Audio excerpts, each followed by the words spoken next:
Miss Yelan from Liyue, and Miss Chevreuse from Fontaine. It's quite the honor. Forgive me for not greeting you sooner. So you knew we were coming all along? Anticipating your arrival is one thing. Getting you to come talk to me is another. And that's why you put the Traveler in charge of participant coordination. You knew we trusted him enough to tell him the truth about our plans. And you also knew that, out of respect for your arrangement, the first thing he would do is bring us here. How else could I have gotten us all to the negotiating table?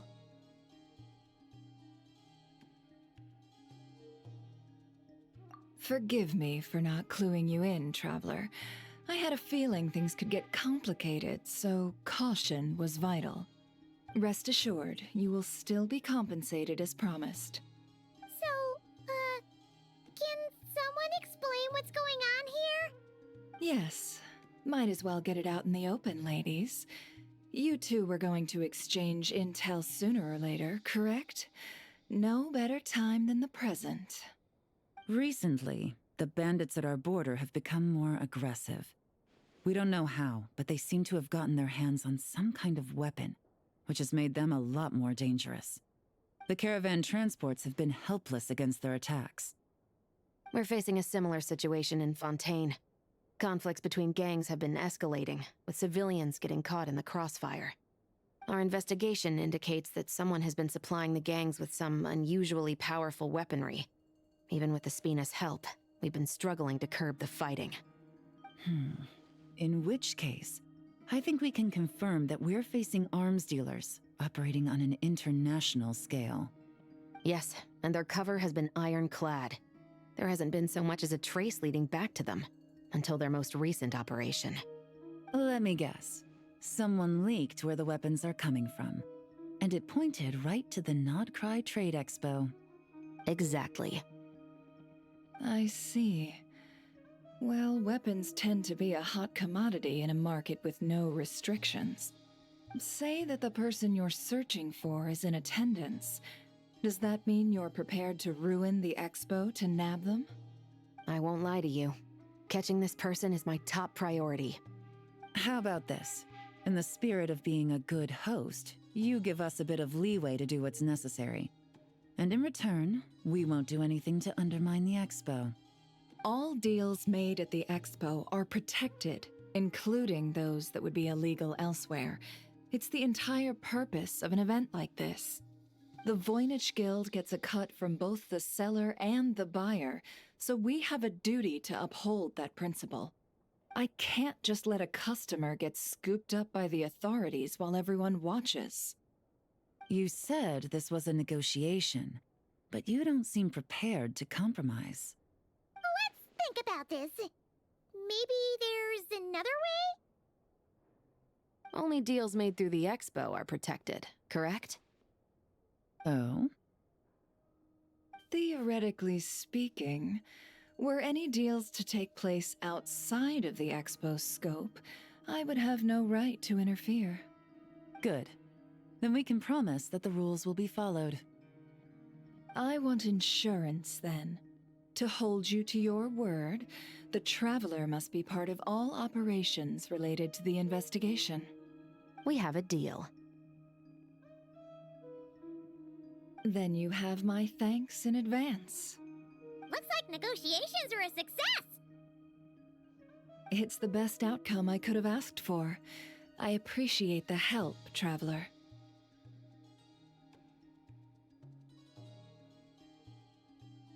In that case, do me one more favor, would you? When this is all over, I want to hear the real story behind everything that goes down.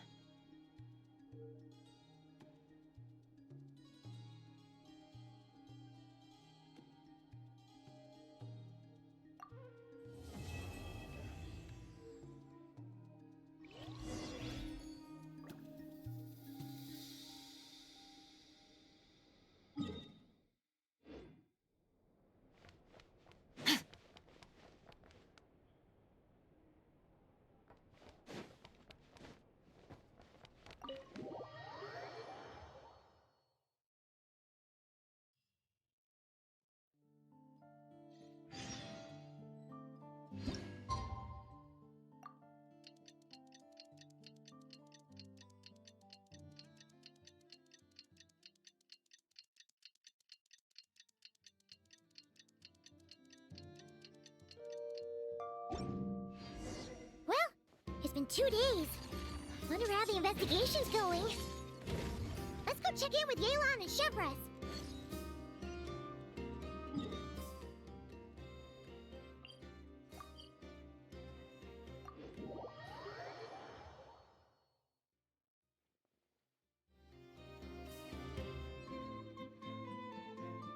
The abyss is like the world's shadow. It's always there, and it will never perish.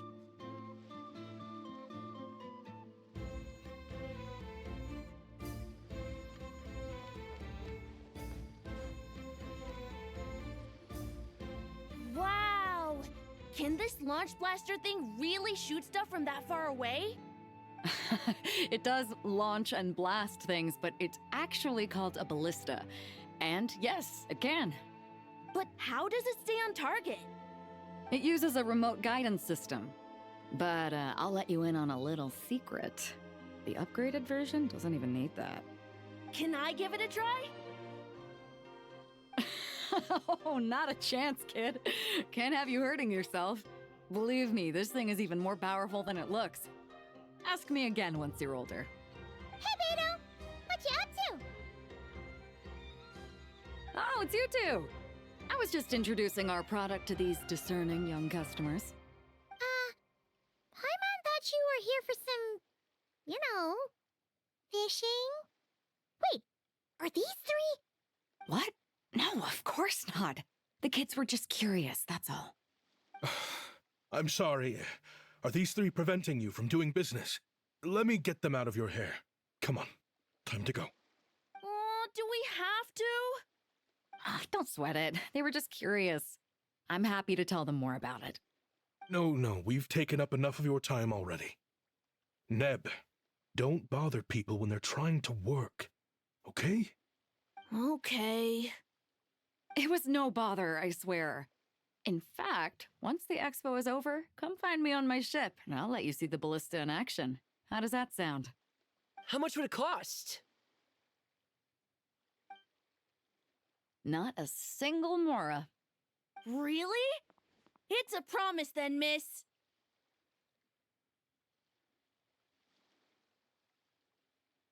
Your vessel. It's a battleship, isn't it? Are you sure you should be bringing children on board? Why not? Whenever we're docked back in Liyue to pick up supplies, I always let the kids around the harbor come aboard to play, and boy, do they love it. If a kid from Liyue can do it, why not a kid from Sumeru? A battleship may as well be a giant playground to them. Is that so?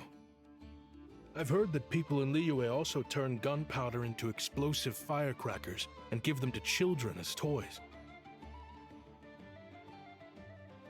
Perhaps only the kids back in your home country are lucky enough to look at a giant battleship and see a playground. If you're worried about safety, I can... No, I suppose I'm just envious. That's all. I'll be sure to bring them over if we get the chance. Seems like he really cares about those kids, huh? Anyway, what did you want to talk about? Oh, just wanted to ask how it's going with the top secret, fishing. Did you reel in the catch of the day yet? They're circling the hook just fine. Just waiting for a bite. Whoa! Where did you come from? Shh. Well, that just proves my point. Something like this would only see more use in Fontaine. Ah, except you never find something like this for sale there. Better jump on the chance now before it's too late. Excuse me? He's coming this way! Steady now.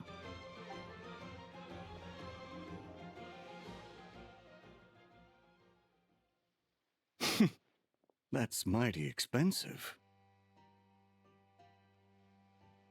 Well, no one's forcing you to buy it. If you're not interested, you're free to move along. What? Come on, there's no rule saying we can't haggle. The Voynich Guild gets a cut of whatever I sell. Obviously, that's factored into the price. Don't like it? Take it up with them. Listen, I can tell this is something special. If you're willing to go a bit lower, I'm prepared to cut a huge deal. I know it's something special, so I plan on getting paid what it's worth. Perhaps there's a way we can both get what we want then. What are you implying? Well, Nod Cry's a big place. Surely this expo isn't the only place we can cut a deal. Oh? What would you say to working this out someplace else? Somewhere the guild can't get a cut? That means no guild protection either. What will I do if you run off without paying? Considering the giant sword you've got handy, if anyone's getting robbed, it'd be me, don't you think? Point is, we're both going out on a limb here. But the reward's worth the risk. Fine. Name a place. As a registered participant, though, I'm too close to the guild. If we don't want them catching on, I'll need to send a proxy. Smart thinking. Let's meet here, then.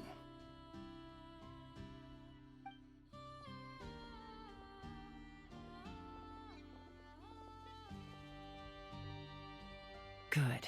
He took the bait. Let's go elsewhere to discuss our next move.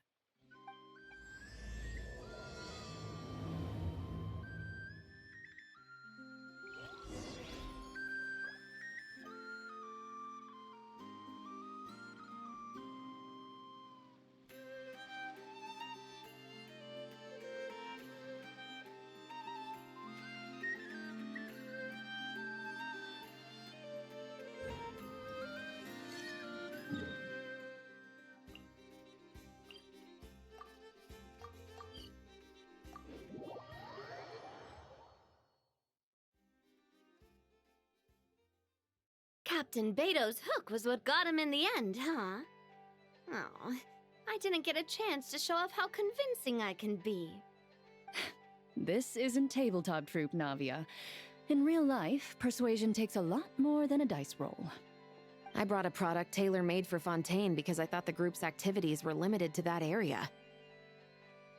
Turns out, we're dealing with an international crime ring. So I suppose it makes sense that Captain Beto's bait was more enticing. It's a good thing we teamed up. We wouldn't have gotten far without your intel either. Gotta ask though, how did you know these guys would be so quick to abandon the expo? I read their file. Nothing's off the table for them when profit's on the line. When it comes down to it, they'd see the protection the expo provides as just more red tape. Something to work around rather than with. Just like the law. So, we meet up with this guy, catch him, and problem solved, right? No. The person we're meeting is just an underling sent to scout the situation. We're after the leader of the whole ring. And after observing the situation over the past 2 days, it's clear they have undercover agents waiting in the wings. If something happens to our point of contact, those agents will scatter to spread word of what happened, and whoever is behind this whole thing will know we're onto them. In that case... We have to get the jump on them all at once, and use them to get intel on our real target before he has a chance to react. Forgive me for pointing out the obvious, though. We have nowhere near enough personnel for that. If even one of the agents escapes, it's over. Let me guess. You'd rather follow this deal through to the end to lure out the real culprit? Nice idea, in theory. The problem is, in my experience, that person would never show their face for something like this. I can work around that, but only as long as the deal goes ahead. So, you're planning to trail the person picking up the goods. I suppose that could lead us to the big fish, but that would mean we have to actually hand over the weapon. Aren't you worried about putting something that dangerous in the hands of criminals? We can control how dangerous it is. But if we followed your plan, could we really guarantee that not a single agent would get away? You're telling me you really have a way to mitigate the threat of that weapon?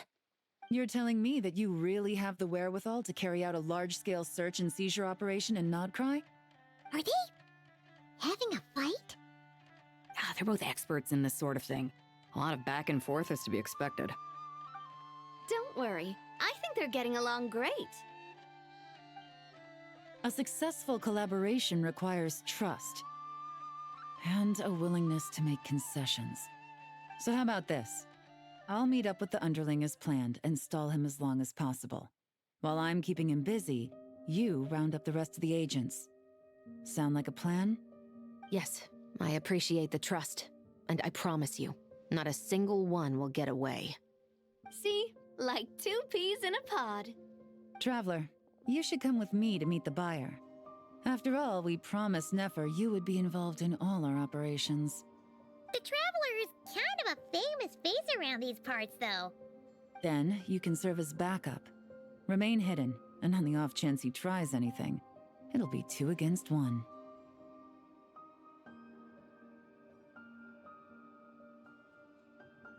Ha! Let's do this thing!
There he is!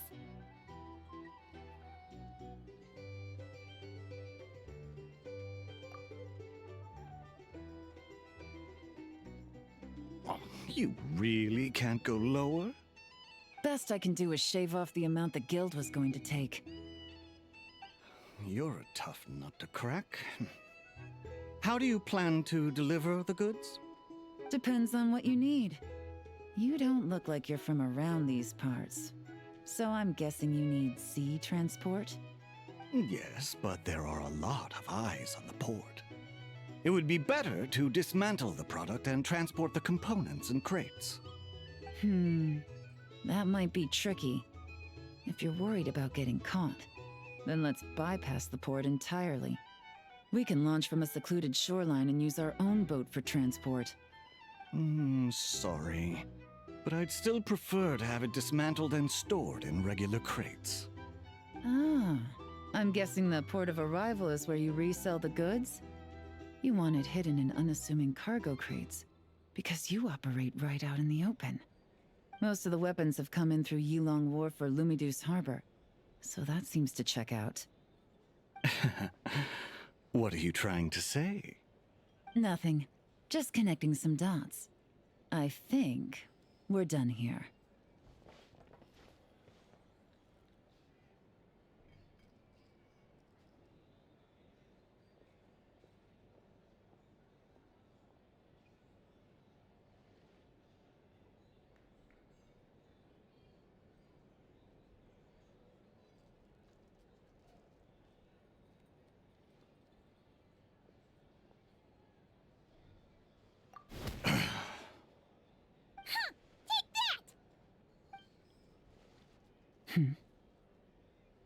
Out of the way! It's one of the undercover agents! He's making a break for it! The captain of the Special Patrol will take it from here.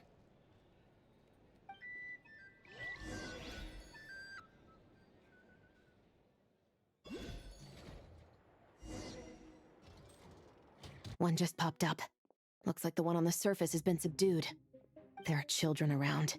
I have to avoid bloodshed. Trying to escape? Allow me to show you the way!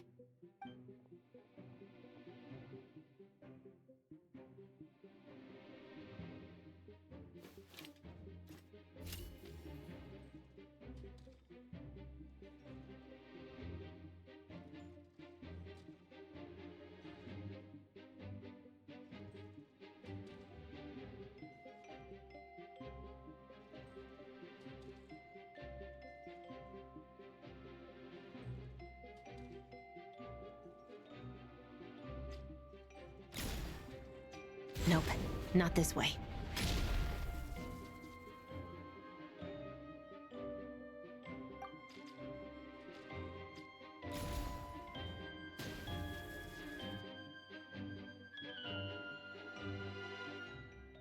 Had enough? Then turn around!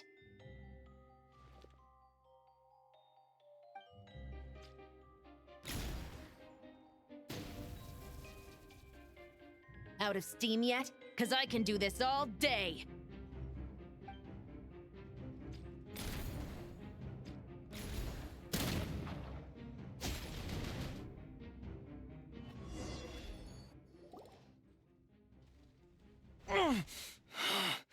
My leg!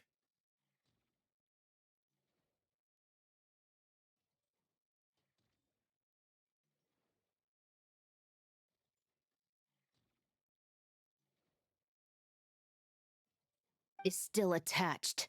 And if you want to keep it that way, I suggest you stay right where you are. A special patrol uniform. You think bringing me in is enough? Do you even know how many of us there are? If even one gets a... 5 at the port, 10 on the outskirts of Nasha Town, 3 near the plaza. Factoring in you and the buyer, that makes 20. Save the best for last, right? How did you... Don't even think about it.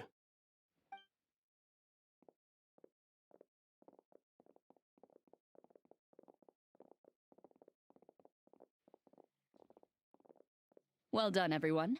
We appreciate the assist. The boss sends her thanks.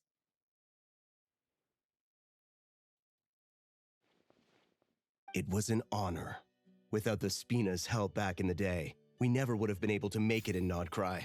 It was about time we returned the favor.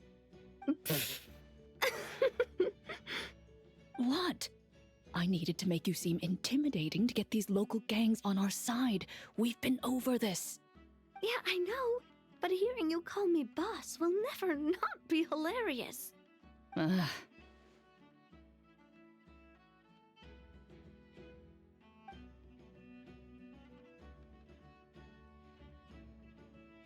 Wow! Navia is something else! Well, that explains your confidence. I had no idea the Spina di Rosula could mobilize these kinds of numbers outside of Fontaine. This Navia has quite a few tricks up her sleeve. No trade expo rules were broken either. Even if Nefer saw it all unfold herself, we still wouldn't need to explain a thing. Except for the guild's broken signboard, I would imagine. It was an unavoidable sacrifice. At any rate, I suppose the next step is to get these birds to sing. Should be an easy job. The Maison Gardiennage has a reputation for highly effective interrogation tactics. And if that doesn't work, I've heard that spies from Liyue have their ways of making people talk as well. Guess that means the operation was a success, right? So far. Once we get someone to reveal who the mastermind behind all this is, that's when the real work begins. I'm sure that person is in hiding somewhere far removed from the expo. But as far as our deal with the curatorium goes, I think that's a wrap. Shouldn't we update Nefer then? First, we need to figure out what we can learn from these agents. We'll be in touch once we have the information. Then we can head to the curatorium together.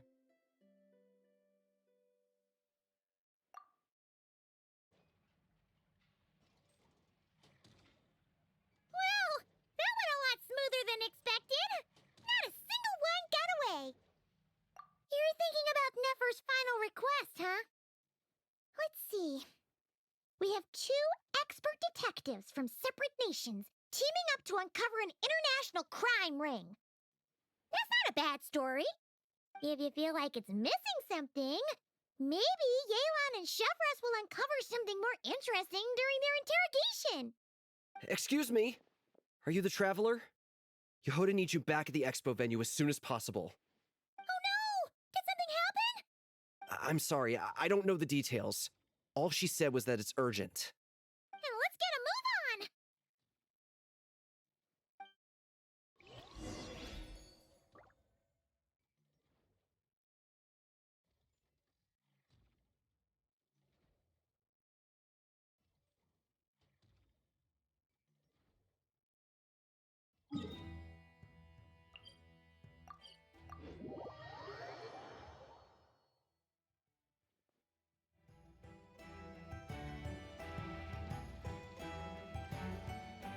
Either I throw the guild under the bus, or I get on the bad side of a terrifying merc captain. Oh, could this get any worse? Get it together, Yehoda. Focus on the hot dog you're gonna treat yourself to after today is over. One thing at a time. All right. You've got this. Let's try not to get too worked up, all right? Don't worry. We'll get to the bottom of this. I swear. What happened? You're here. Please, you've got to help me, Traveler. A theft at the expo is gonna ruin the guild's reputation. A theft? How did that happen? You're asking me. The guild has people keeping watch over the storage area for this exact reason. And it just had to happen to one of the scariest people here. Beto? Wait, that means...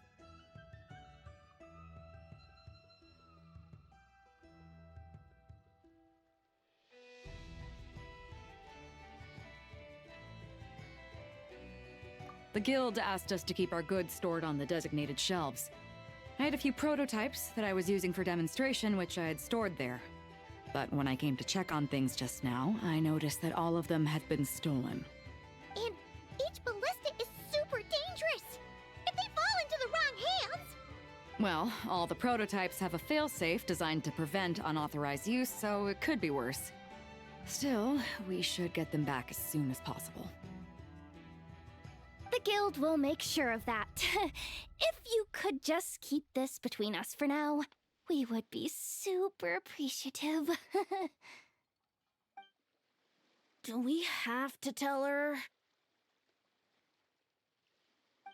Honesty is the best policy.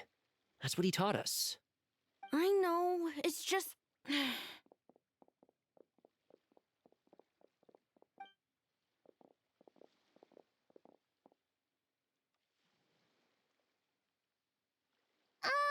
Miss Yehoda... What are you three doing here? There's something you want to tell me, isn't there? Well, Neb's been obsessed with the ballistas ever since we got here. That's why Uncle Ashvapati told us to come see your booth. It seemed like he was interested in them too, because he even told us what parameters to ask about. Ever since this morning, we haven't been able to reach him. We wanted to ask Miss Yehoda for help, but then we heard about the ballistas being stolen. And? I don't think Uncle Ashvapati would do something like that, but... Ashvapati works for the guild. He has access to the storage warehouse, so he could get inside without the guards getting suspicious. Wait, so now it's an inside job? Oh, jeez! The guild is never gonna recover from this! He made those toys the kids were selling, right? They don't look like much on the outside, but I bet they're hiding some serious tech. If he's a tech guy, those failsafes I mentioned might not have our backs after all. So, this just went from bad to worse.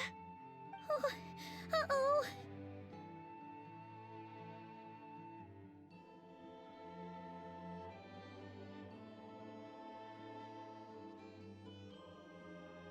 Could be.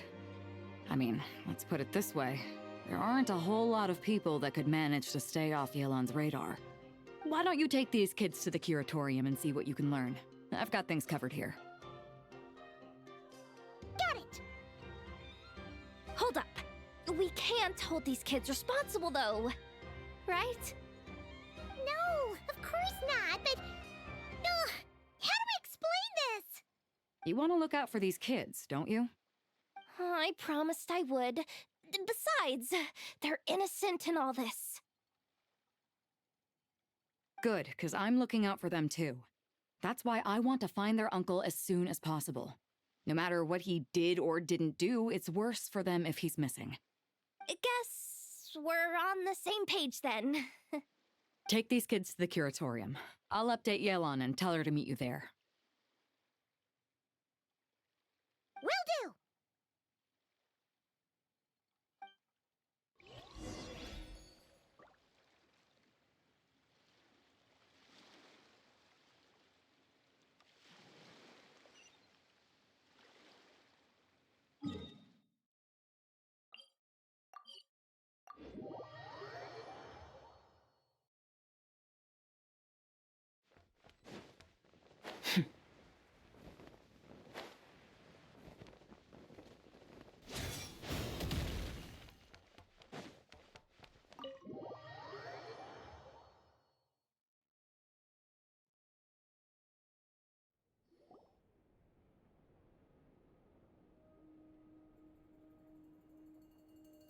Well, this complicates things.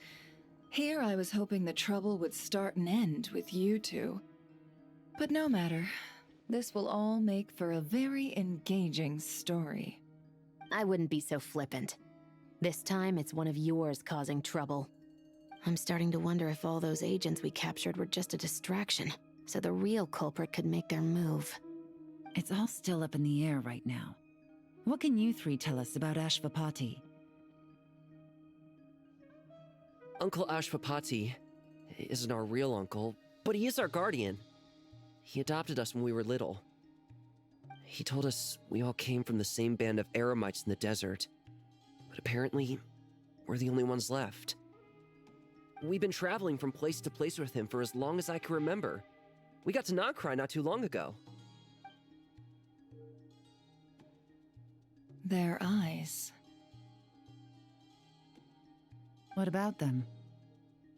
I'm just reminded of something.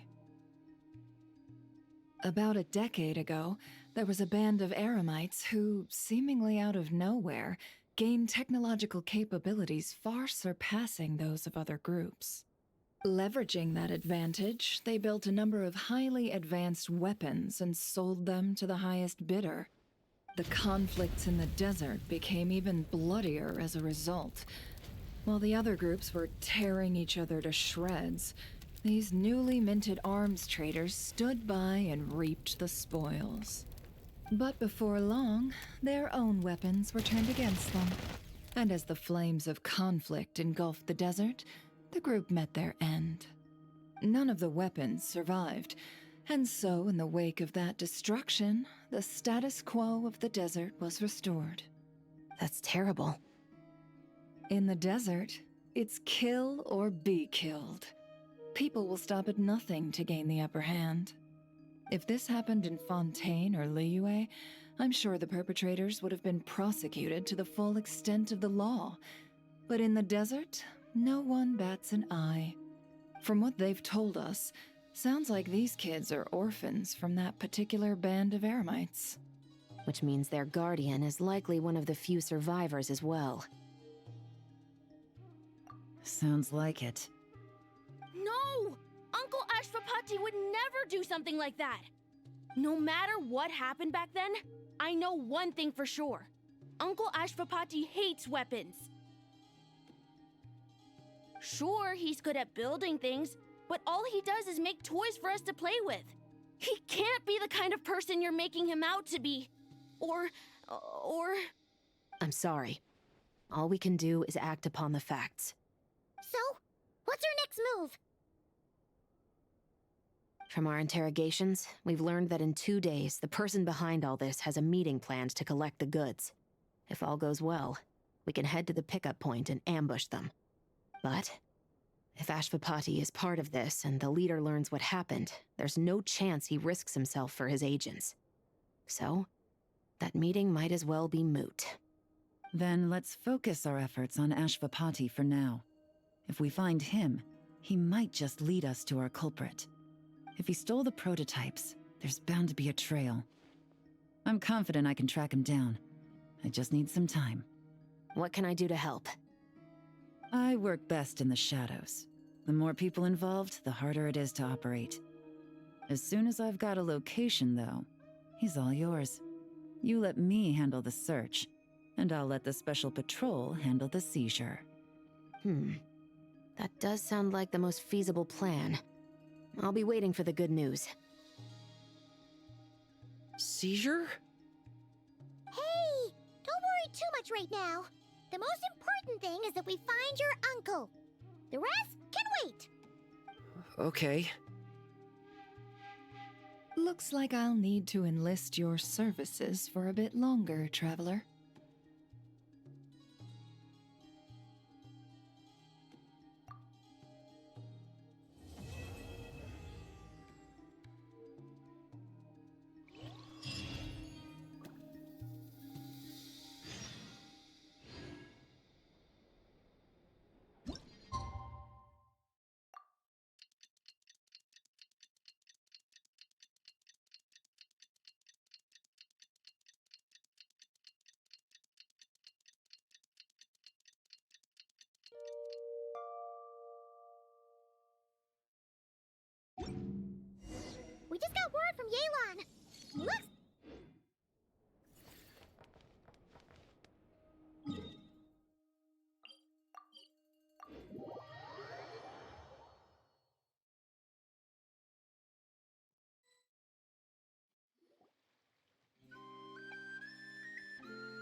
Took me a bit longer than I expected, but I found where he's hiding. Let me just be sure of one thing. We're dealing with someone who has extremely dangerous weaponry in his hands. If it comes to it, are you prepared to handle the worst-case scenario? Absolutely. You just need to trust us, just like we trusted you earlier. Yeah, we've got this. My crew's already locked and loaded. I'll take you at your word. I know you said you wanted to keep this operation small, but I still thought you could use some backup. So, I chose a few promising young Spina members to help out. Clarand and I have got things covered at the expo. Yes, we're ready to roll then. Now that you're here, I guess we can get this show on the road.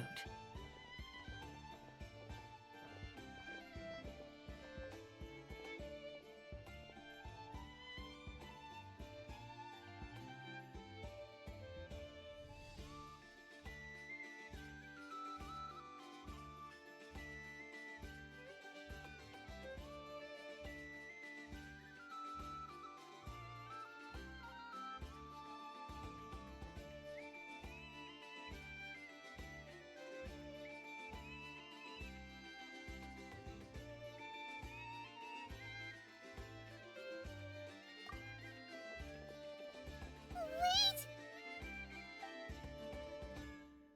I'm sorry, you can't come with us. You need to stay at the expo like we agreed. It's for your own safety. We know. It's just... Do you really think Uncle Ashvapati is working for the bad guys? I wish I could answer that question, but it would just be speculation. And I work based off evidence. He's been gone for 2 days now, and he just left us here. He's never done that before. Maybe he really is working for those people and was afraid of getting caught. But if that's true, then that means he must have been involved in making and selling weapons in the past too. Wouldn't that make him a bad person? That's not for us to say. Take a look around the expo. There are plenty of other people making and selling weapons. Doesn't mean they're necessarily all bad people. Really? The same is true for your uncle. Whatever he may have done in the past, the real question we need to ask is why. There's a lot we need to know before we can judge a person. In Fontaine, we have a long and complicated process in place just to make sure we get the right answer to that question.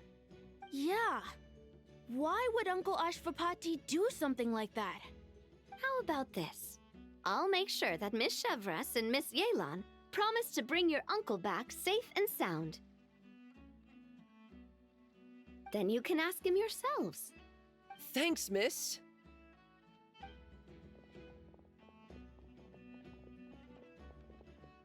This situation is complicated and unpredictable. Isn't it a bit early to be making those kinds of promises? It's all right. We're prepared for whatever we might face. Regardless, it's a promise we have to keep. After all, when the children get their answer, it will shape their understanding of what justice means. Then, let's all do our part to make sure this ends as well as it possibly can.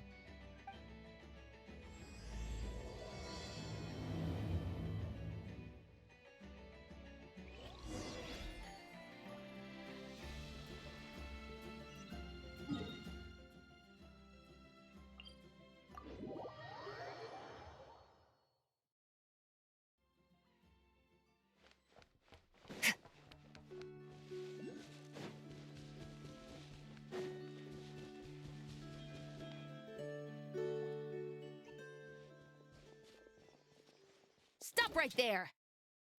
Where is he? We missed him. Looks like he left behind plenty of evidence, though. Search the area. Let's see if we can find a lead.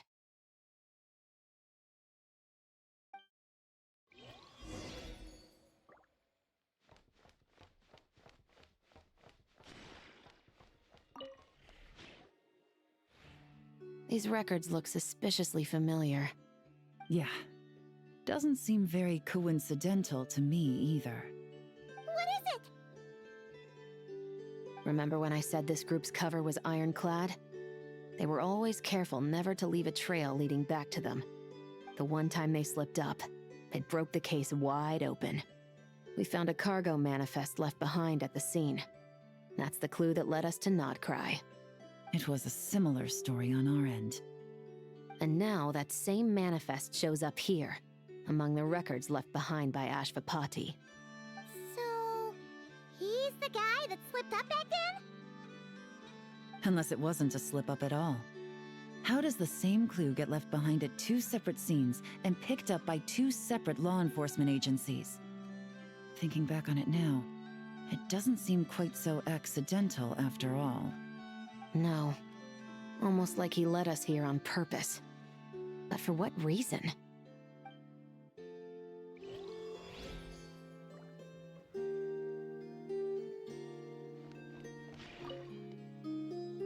Hey!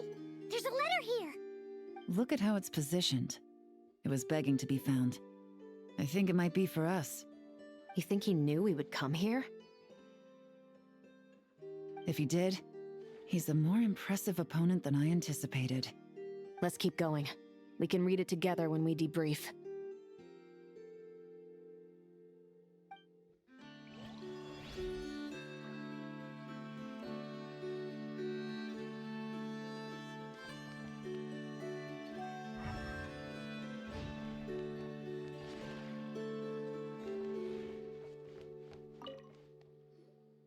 Wait! Is this what Paimon thinks it is? It's the display model that goes with the prototype. Guess that does make him our thief. What's worse is that, with his technical background, I bet he managed to bypass the security features on the prototype. You're saying our guy has a battle-ready ballista in his possession, just waiting to be unleashed? Oh, this isn't looking good! Something isn't adding up. All the evidence suggests that he was here alone. Which begs the question, why would he unlock the ballista's features before even meeting up with his boss? That's a question for another time. We need to focus on where he's going next. This situation seems more complicated than we imagined. It looks like Ashvapati does have a connection to our criminal gang, but it might not be what we thought at first. You don't think he's working for them? Unlikely. He lured us to Nodcry, prepared those weapons on his own, deliberately put us on his trail. This is looking more and more like the work of an independent actor.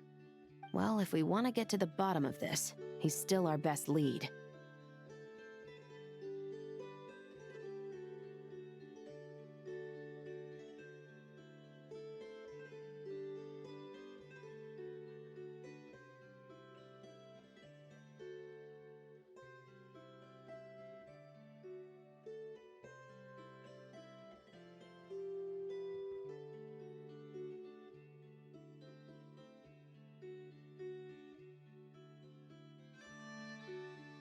That would seem to be our last remaining clue.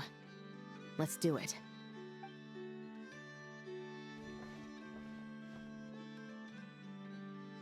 To the officers of the Special Security and Surveillance Patrol and the Liyue Qixing, you certainly live up to your reputation. Within a single day, you were able to eliminate over half of the gang's forces. I appreciate the effort. I doubt my secret hiding spot will be a secret much longer. So I suppose it's my turn to throw my hat in the ring. I'm just glad I no longer have to run. So, before my day in court is upon me, allow me to confess to my crimes.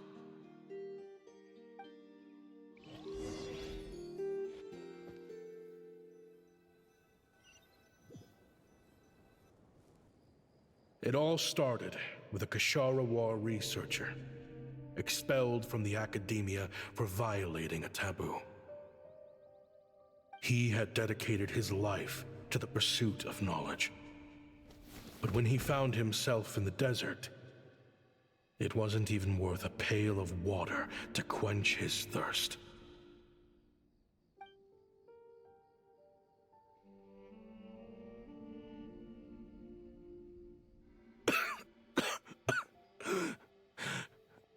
Could you spare some water? I'm a Kasharawa researcher.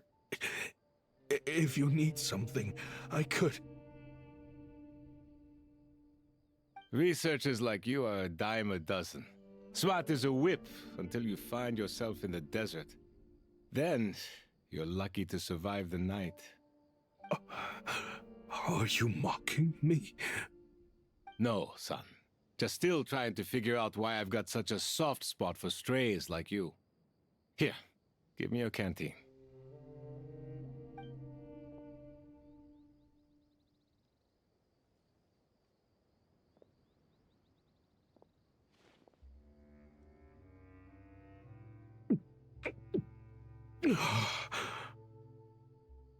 You got somewhere to go? Not really. Thanks to this water, though. At least I can rule out the bottom of a vulture's stomach. Now you're talking like desert folk. You could always join my band of misfits. What would I do? Gather food, guard our water source, just like everyone else I've taken in. Of course, if you have something you're good at, you're welcome to show it off. Every little bit helps. All I know is weapons. Weapons? Yeah, I love studying them. Big and powerful ones, small and deadly ones, old ones, new ones. I believe the essence of Kasharawa research is embodied in weaponry, and the pursuit of this kind of technology is what pushes the world forward. My lifelong goal has always been to become a foremost expert on all kinds of weapons, so I can invent even more advanced ones. So I might have borrowed a few sensitive techs without permission, but you see the vision, right? The higher-ups in the academia just didn't understand. The academia could have 1,001 reasons for exiling you out here, and it still wouldn't matter to me, son. All I care about is what this specialty of yours can do for us. I can help upgrade your weaponry. That should come in handy in a dangerous place like the desert, surely.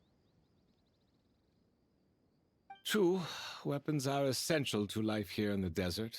Most folks get them when merchants happen to pass through. But when it comes to protecting the people here, this scimitar in my hand is more than enough. The kind of weapons you're talking about are overkill for a place like this. Overkill? Really? Our group is lucky. Our ancestors learned how to protect the oasis from the sandstorms to prevent it from drying up. Plus, we're pretty far off the beaten path. Helps us avoid conflict with other bands of Eremites. All in all, we don't have to travel to find water, we don't have to fight off other desert folk. It's a real place to call home. There are plenty of ways to die in the desert, but behind a lot of them lies too much ambition. So, having somewhere to settle down is more than enough for me. I see. Guess I could do some odd jobs then. I've heard you Kasharawa scholars are handy with all kinds of gadgets. You could always make something for the kids. You mean, like, toys? Yes, if you wouldn't mind. It'll give them something to do. Life can get boring out here. All right, then. And just like that, a Kasharawa scholar at the cutting edge of his field ended up in the desert, making toys for children. It got boring from time to time, but all in all, those days were quite pleasant. The Eremites accepted me as one of their own, and all the children loved me. Looking back now, I wish I could have lived like that until the end of my days. But then, those despicable people showed up, and it changed everything. Don't rush me. These materials are in short supply. Oh, they've got a lot of nerve showing their faces back here. Send the gem? It has been a while. Well, we have a right to this oasis too. Our ancestors were part of the group that discovered it. You hated this place. After that giant sandstorm when everyone else was trying to figure out how to help, you got out of Dodge the first chance you could get! Because I knew better than to be stubborn. Stay in one place too long around here, and it might just be your grave. You abandoned this place. If we'd done the same, the Oasis wouldn't even exist anymore. You gave up your right to be here a long time ago. I heard they joined another band of Eremites after leaving us, but got kicked out. I bet they're only crawling back to us now because they've got nowhere else to go. Chief, should we drive him off? I'd like to see you try. I'm warning you. You won't get rid of us that easily. Leave them be. This oasis has always been big enough to sustain more than one group of people. It's not worth spilling blood over. All that matters is keeping the people here safe. At the time, I didn't think much of it. Just Chaim Wazet being the kind-hearted man he always had been. And so, normal life continued, much unchanged. Well, mostly. You can take the scholar out of the academia, but putting your life's work behind you is easier said than done. I often found myself flipping through my collection of blueprints and sketches. The ruin drakes scattered around Sumeru were of particular interest to me. As far as I knew, no one had been able to analyze or reproduce the technology within those mechanisms. But I was able to design a kind of lure to bait them into attacking a specific target, in effect, turning them into a weapon. Somehow, the new arrivals at the Oasis must have caught wind of it, because they soon started taking an interest in me. Hope you don't mind me asking, but is that a weapon you're researching? I do mind, actually. It's none of your business. Rumor is you used to be a researcher at the academia. All that knowledge going to waste out here in the sticks. What a shame. What do you want? I want to team up. The rules and red tape that got you kicked out of the academia, they don't exist in the desert. You could take this research to the next level. As things stand, all you've got is a blueprint and a pipe dream. But what if you had access to the right funds and materials? What are you suggesting? Me and my men can get you what you need. In return, all you gotta do is bring this sketch to life. We've always had a good eye for business, just never the right product. But this thing right here, the different bands of Eremites are gonna shell out Mora left and right to get their hands on it. You want to sell it?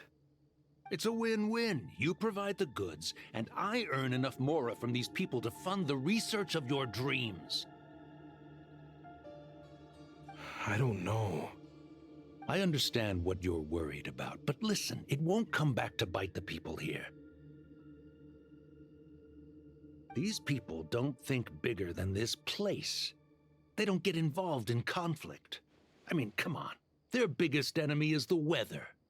You've made a bad name for yourself around here. I don't want any part in this. Well, it's your choice. But it could be the last meaningful choice you ever get in life. So I'll ask you again. Do you want to finally develop the weapons you've been dreaming of and realize your academic ambitions? Or do you want to stay here building toys for kids? How I wish I'd made the right choice back then. Yeah, we increased our prices. What about it? You gonna back out? So, you're really as money hungry as they all say, huh? Cash is king. That's just business. Fine. I'm done. I want out. What are you talking about? We're making bank here. I know what the weapons have been used for, and I refuse to be an accomplice to all this any longer. An accomplice? Listen, that's got nothing to do with us. People would be at each other's throats with or without our weapons. So they die to a machine instead of a scimitar. What difference does it make? Can't you sell more than just weapons? Surely this can't be all the Eremites are interested in buying. If you want to make the big Mora, you gotta push what sells. That's just how it is. And that right there is why I want out. Fine. I've made more than enough to leave this dump in the dust anyway. If you want out so bad, have it your way. What was that?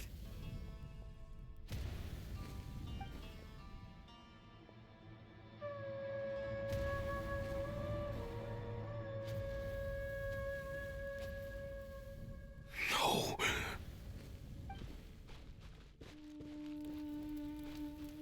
Kaem was it.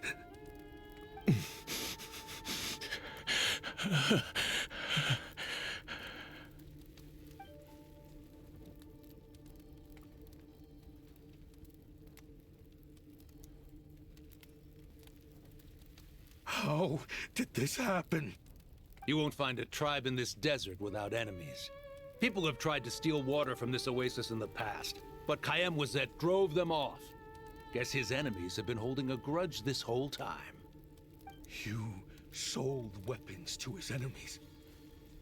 But he took you in when you had nowhere to turn. You owe him your life. Why would you do this? It was the perfect excuse to drive up the price, that's why.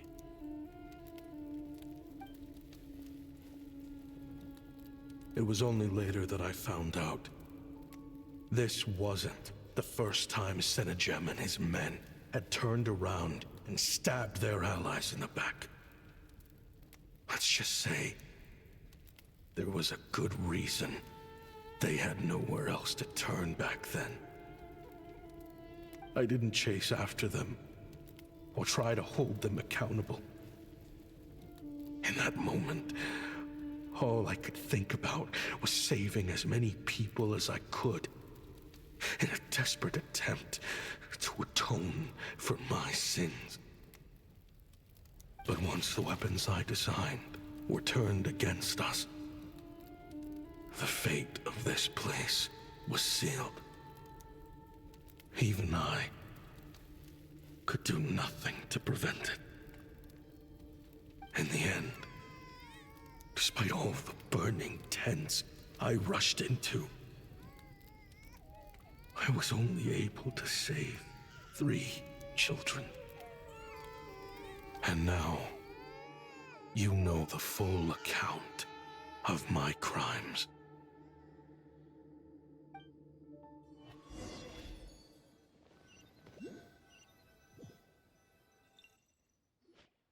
I've been raising them ever since, while attempting to hunt down the men who made them orphans in the first place. This confession is for the kids to read, too. So, I hope you'll pass it along to them. They deserve to know the full truth of what happened. I know I'm in no position to make requests, but please, help them find loving parents to take them in. Above all else, they deserve a true family. Back then, I failed to see this through to the end. But I won't make that mistake again. Jeez, if this is true... He's after the same target as us. And he's out for revenge. He even lured us to Notcry to help him get it. I think I know what he's planning to do with those ballistas now. If I'm right, this doesn't bode well. Then we need to find him ASAP! It sounds like he's about to do something super dangerous. But We promised the kids we'd bring him back safe. I can't just let him get rid of our target either. This crime ring runs deep. There are still many other conspirators we need to track down.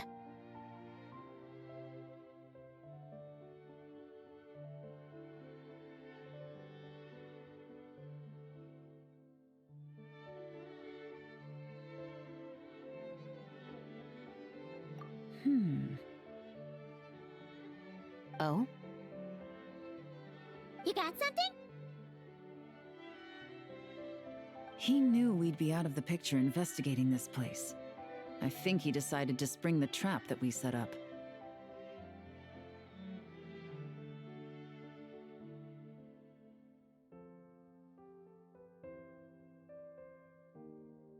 Oh, snap. He's not working for them, so our original plan could have worked all along. The meeting will be happening any time now. Quick, we need to head to the rendezvous point.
Where'd...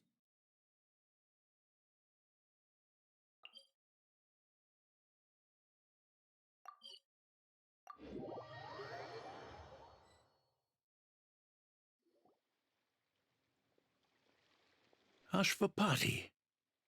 It's been a while, Senegem. Over a decade, at least. How did you find this place? All these years.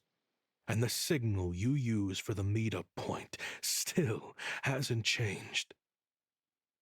All I had to do was pose as your point of contact. And fish a time and date out of that scout you sent. Useless bunch of idiots. Just wait until my backup gets here. Oh, I think that might take a while. The Fontaine and Liyue authorities have your men locked down tight. Every last one. No. There's no way the cops could have known we'd be here. Unless, of course, someone deliberately left a trail of clues, leading them straight to the expo. That would be a different story, now wouldn't it? If they hadn't taken your agents out of the equation, I doubt I would have been able to lure you here. So now what? You gonna turn me in, too? No. The authorities can have your men. But you're mine. Is that for Tui Tech? Looks like your skills are as good as ever.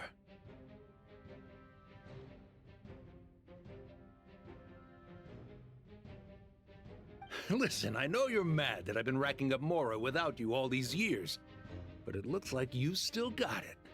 If you want back in, we can work something out. After everything that happened, what makes you think I would want back in? Because what's the alternative? You're not here for revenge, are you? After Kayemwazet took you in, you really convinced yourself you were one of them, huh? What you should have learned is that banking on loyalty and belonging is a losing hand. Better to cash out before you're in the hole. In the desert, my people live by one rule and one rule alone. The last laugh doesn't go to the righteous. It belongs to the one who knows how to cut their losses. Just look at me. When there's Mora to be earned in the desert, I'm a desert folk. When the opportunities in Fontaine are sweeter, I'm a Fontainian. You think everyone is as much of a lowlife as you? A lowlife? There's nothing Mora can't buy, Ashvapati. That includes prestige. You're talking to a renowned Fontainian philanthropist who lives in the Vasari Passage and spends his days going from one grand banquet to the next. Nobody who counts would dare call me a lowlife. Are you done? Clearly there's no reasoning with you. Fine, have it your way. But if you want me dead so bad, why'd you come to face me alone? That wasn't the wisest decision now, was it? Oh, don't you worry. I brought plenty of firepower with me. You could have brought a whole army for all I care. These weapons will bury every last one of you!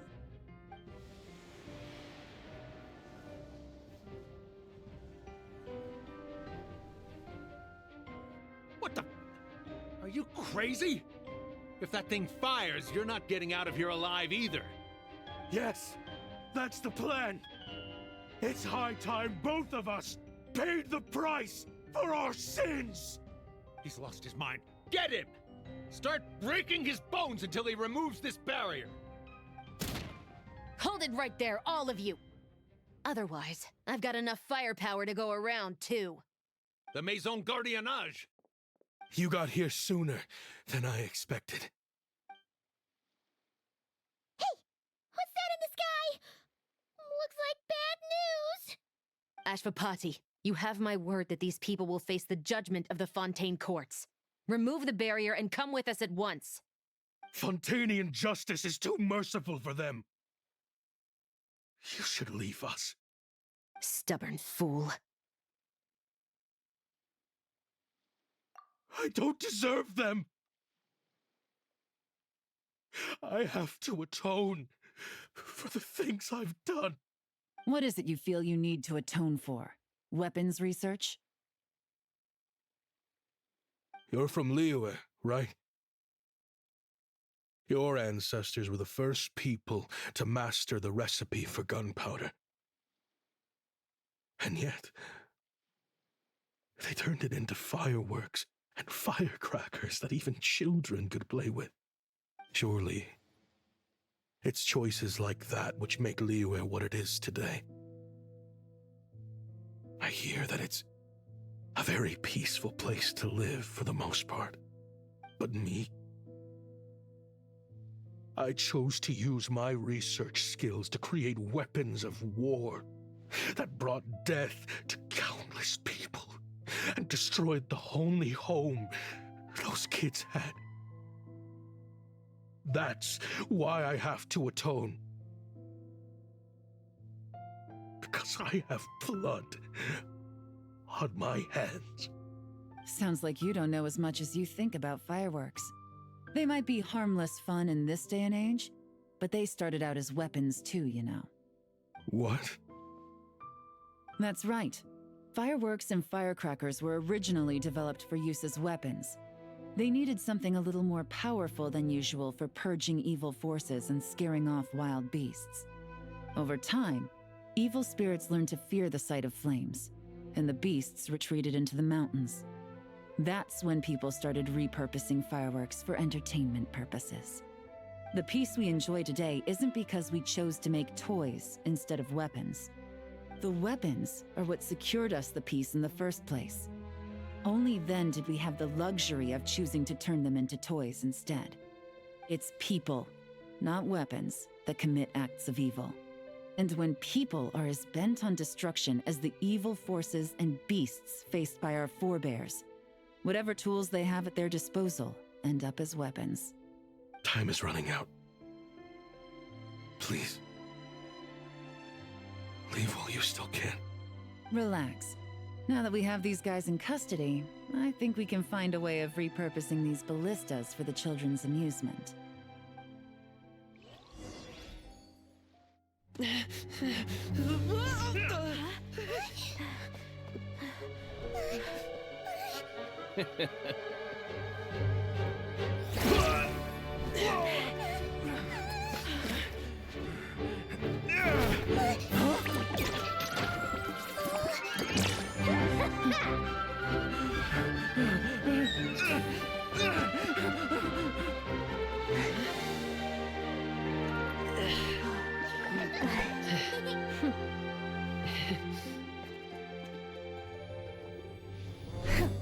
I knew they were looking for trouble, but they messed with the wrong manager.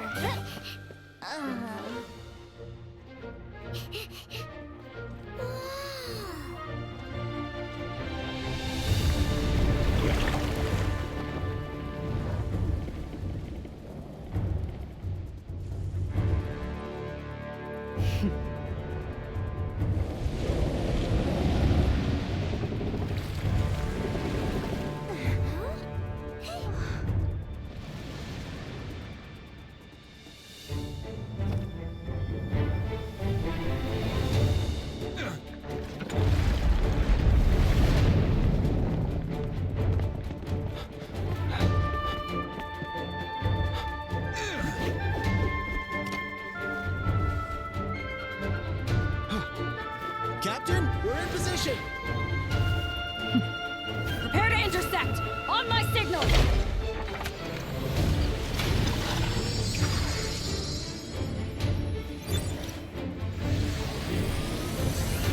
Fire!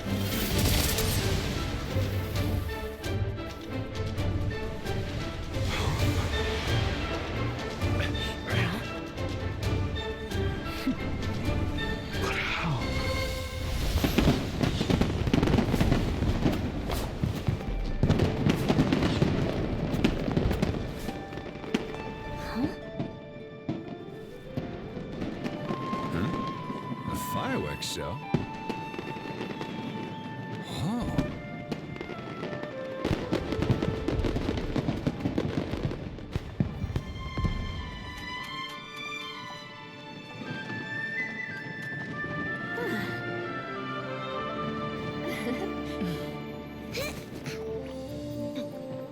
Recording mode on.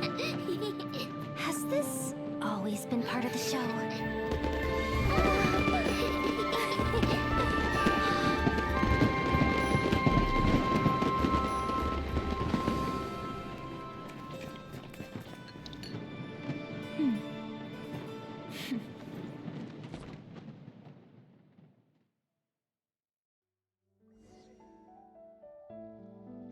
No funny business! I never imagined the Guizhong ballista could be used for something so beautiful.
If you'll agree to come with us and answer some questions, it would be a big help to our investigation.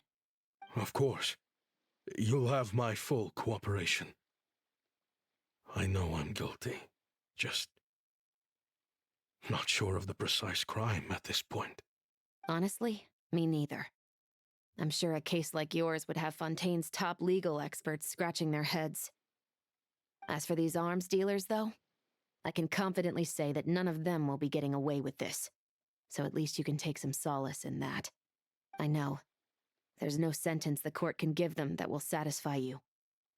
But at least the trial will be a public declaration of their crimes and the punishment they will receive. The victims deserve that much, considering the alternative was them dying in obscurity to a revenge killing with no one left behind to tell the story. This looks more like real justice to me. I guess you're right.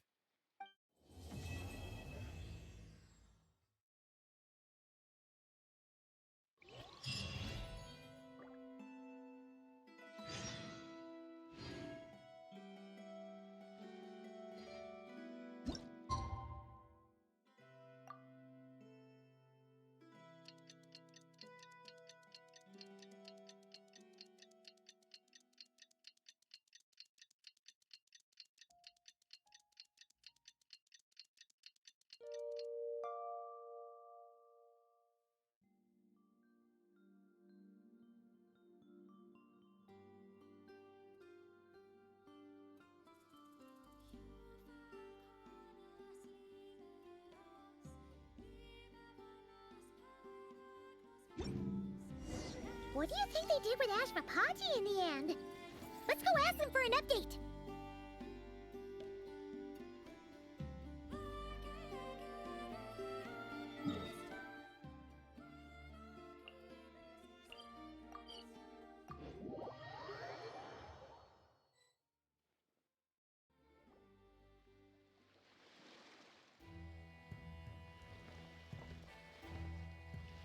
Great! Everyone's in one place! Now that we are on the other side of this incident, I suggest we put any remaining questions to rest here and now. The Voynich Guild won't be responsible for any disputes remaining after this meeting. Understood. Well, there's been no serious harm to me or any of my compatriots. And with the arms dealing operation closed down, I've achieved my strategic objective. I'm happy to let the Fontaine authorities process the culprits from here on. I appreciate your flexibility. I'll need all of them in my custody to proceed with the case files. As for you...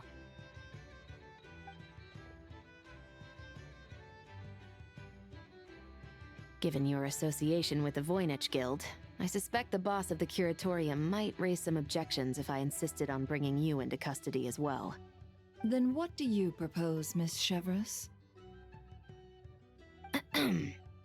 While pursuing one of the suspects in this case, it was unfortunately necessary for me to destroy a certain signboard in Nasha Town. Is that an official confession, officer? What I'm suggesting is that I don't file charges against Ashvapati, he stays here, and in return, you don't seek damages for the signboard. Sound fair? Deal. Huh. That went surprisingly smoothly.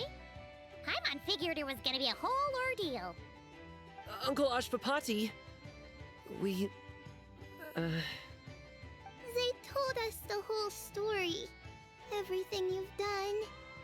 Even so, we still want you as our uncle.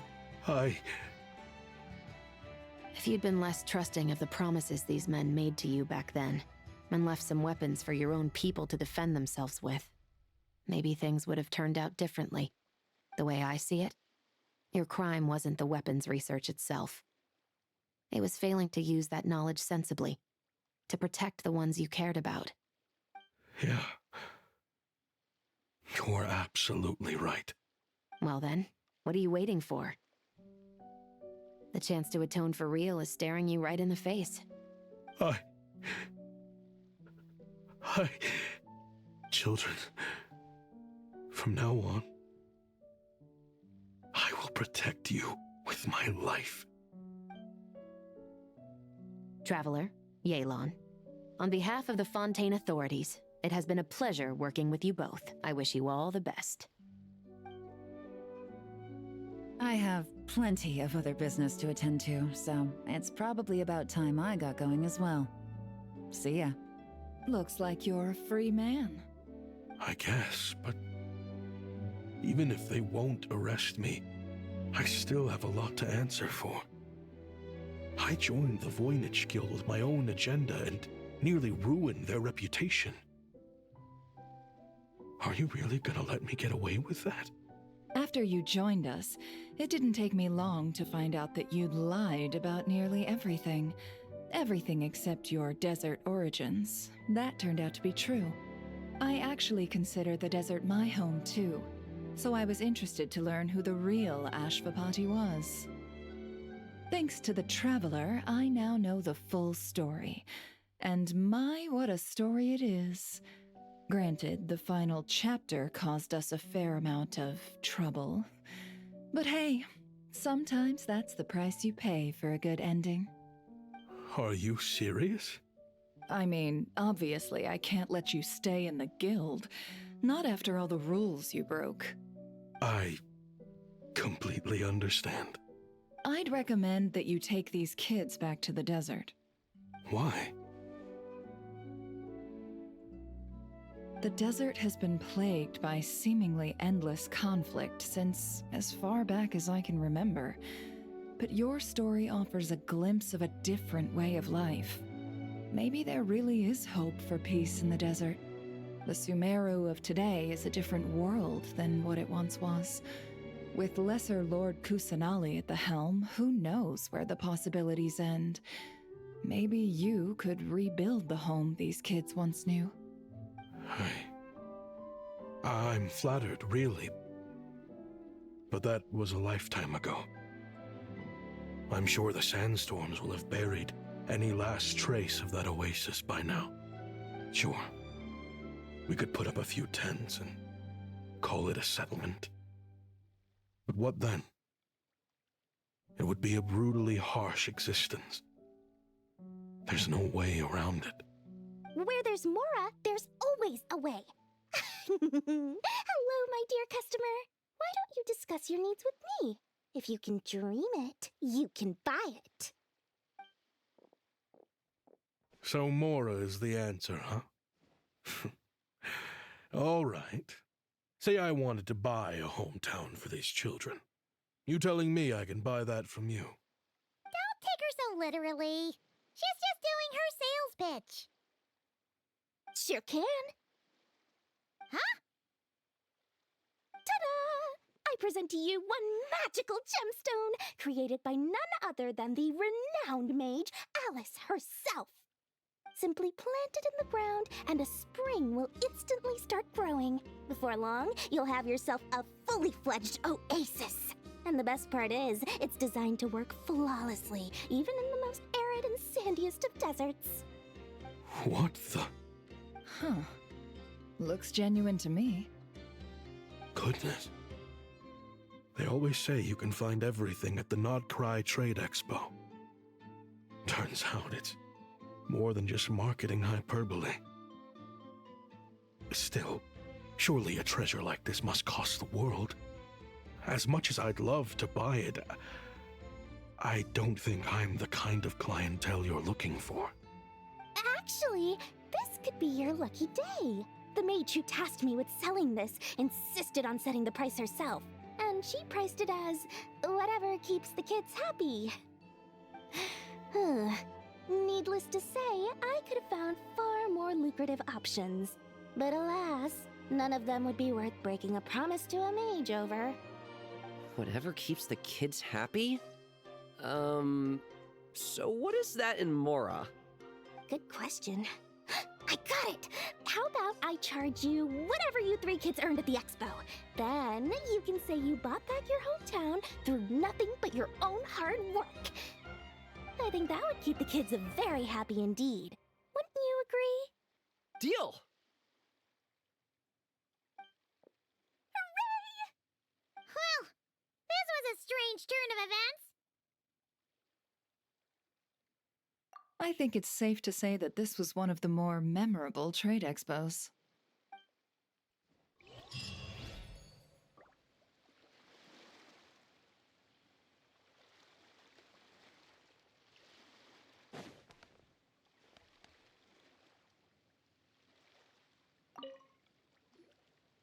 Uh-oh.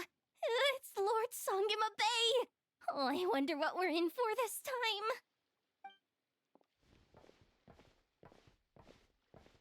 Well, hello! Is that the Traveler and our dearest Miss Expo Manager Yehoda? You're in luck. I'm offering a whole host of Expo-exclusive discounts. Don't miss out. Paimon's not remotely surprised to see Dory here. This event's practically made for her. Yeah, she attends religiously every year. And she's always the seller who we get the highest number of complaints about. Complaints? Every single Mora I make from this expo is 100% legitimate. I've never broken the rules, and my prices are entirely fair. If people regret their purchases and want to grumble about it behind my back, that's not my problem. Paimon can hazard a guess as to why people might be complaining. I know. And every dispute ends in your favor after you've peppered the buyer with 1,000,001 reasons why you're not in the wrong. It's just... Could you maybe not find a way to send every single one of your customers complaining to me this time? I'm begging you, Lord Songema Bay, for me, please.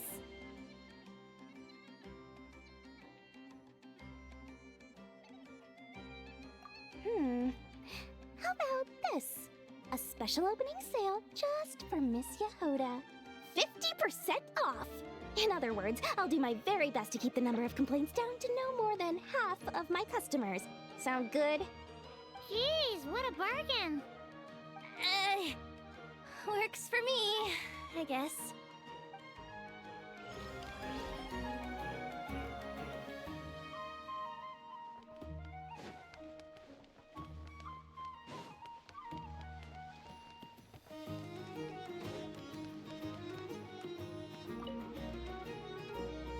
This exhibitor's demands are ridiculous!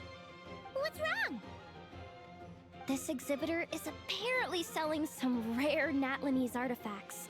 And he's making some extremely unrealistic demands about how he wants them stored. I know the contract says that we're responsible for storage, but I'm sorry. It's unreasonable to expect us to meet these requirements. Unreasonable? These are rare and very fragile historical relics we're talking about. You can't just throw them into a warehouse, okay? They have to be handled with care. Tumaini? Yep, that's Tumaini, all right. So, what exactly do you need? Well, I suppose I can use the assigned warehouse if I really have to. Just don't tell Granny Eatsley about this, please. Whatever Tumaini means, it seems like it carries even more weight than name-dropping Boss Neff.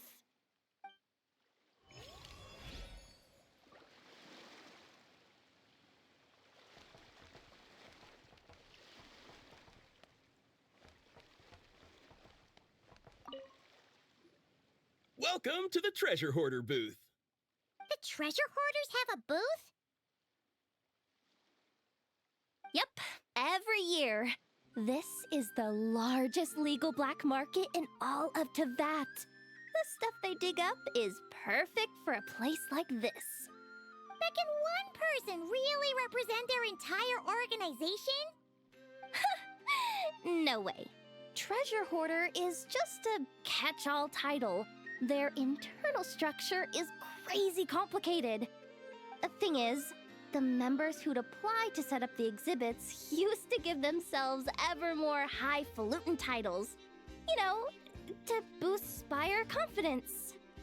Over time, it became an unwritten rule that each expo can only have one treasure hoarder booth. The different factions usually duke it out beforehand for the right to take part. To be honest, I see myself as a member of the Fruity Order first, and a treasure hoarder second.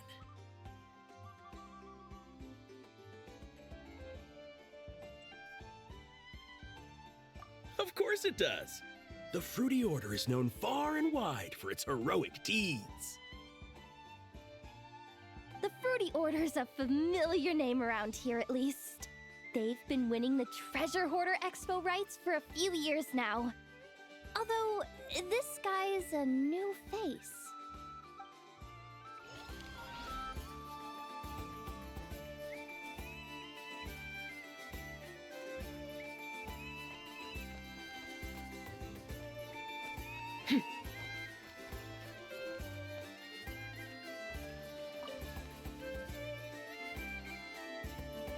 Wait, that's a familiar face.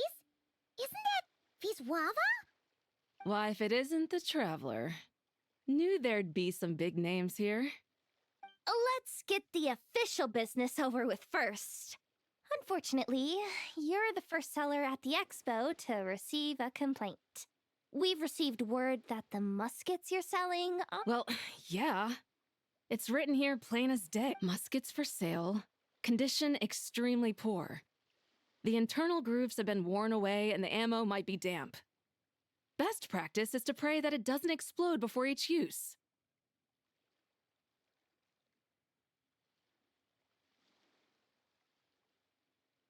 Wait, so you weren't speaking in code to cover your tracks? Code?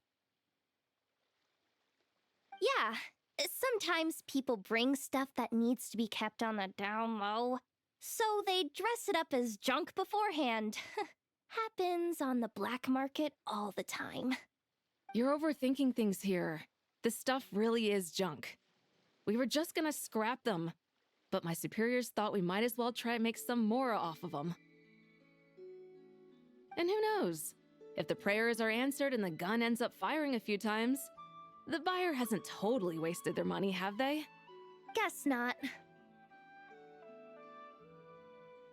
I mean, a weapon on the brink of ruin that's still capable of considerable firepower. Doesn't that just scream black market to you?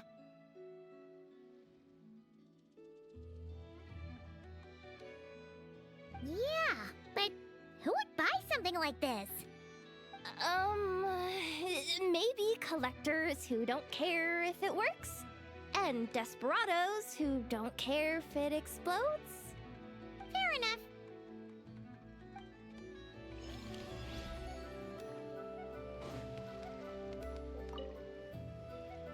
Sir, we don't forbid exhibitors from offering drink samples, but I need to make sure you understand what you're getting into. Any samples you offer are at your own risk. If anything goes wrong, like if a customer has a bad reaction to one of your products, the expo can't take any responsibility. Rest assured, ma'am, what you see here is 100% pure Mondstadt vintage. Straight from the Dawn Winery's cellars, actually. Really? Wow-wee! You don't often find Mondstadt wine this far away from home. You're telling me. If you try to ship this stuff through the proper channels, all the taxes and tariffs would send the prices skyrocketing. But that's where my connections come in. With me, you get Mondstadt wine at Mondstadt prices. Cool! What kind of connections? Hey! You can't go around asking people questions like that!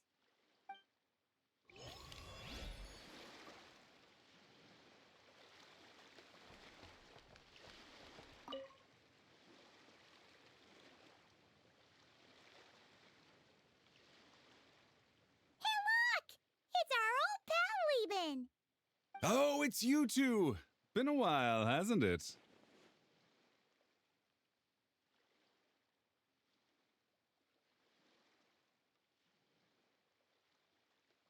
Wait, you know this guy too? Okay, I'm slowly starting to get why Boss Neff asked you to help me out. Ah, you must be the expo manager. Was there something you needed from me? Nope, just checking in. You're just selling a few ordinary items, is that right? Mm-hmm, that's right. Okay. I mean, we've got people selling toys this year, so why not?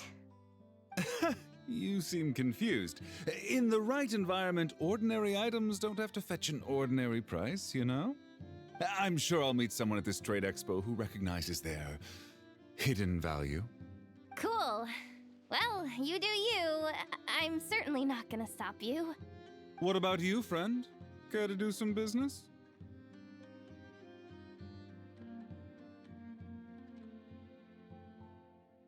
Well, to be honest, I spent most of the ones in my inventory to purchase this batch of goods. The ones you see here are just for decoration.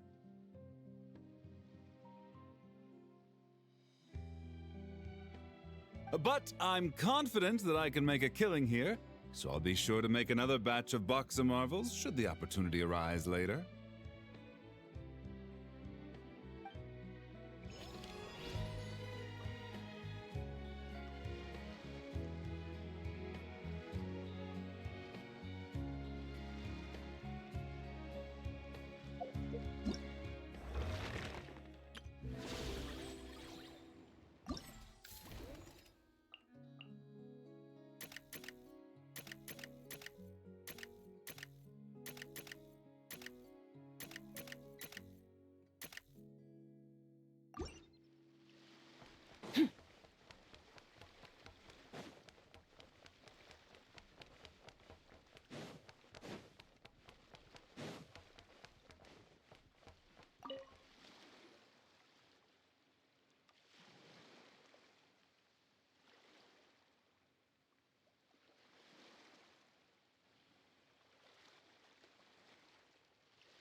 It's her!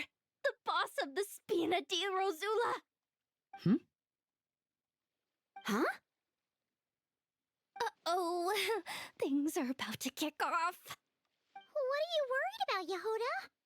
Shh! Don't you see him over there? Parasol Lady's the head honcho of the Fontanian underworld. Rumor is she pulled the crumbling organization back together and avenged her father with her own hands.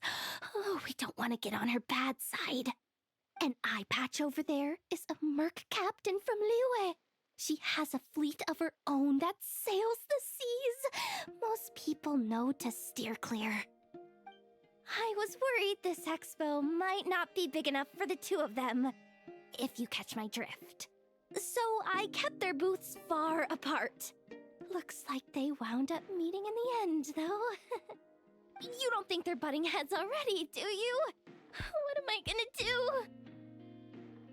Hey guys! What's up? Oh, hey there, partner in Paimon.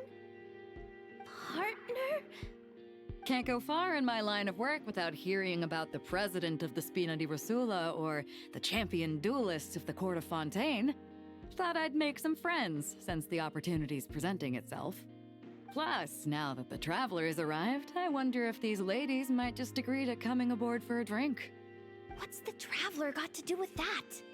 You're too kind, Miss Beto. So, the thing is, over there is a friend of ours.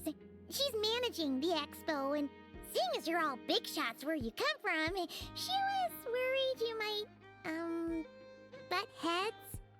Is that so? Well, I think you can put her at ease.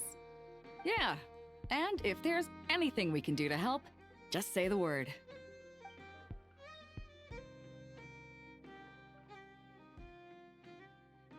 Well, there you have it.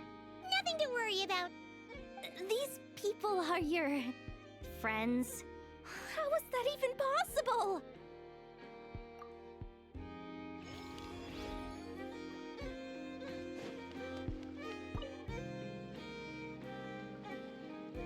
If you want to drum up some business, all you gotta do is holler, and everyone on the first floor will be able to see you.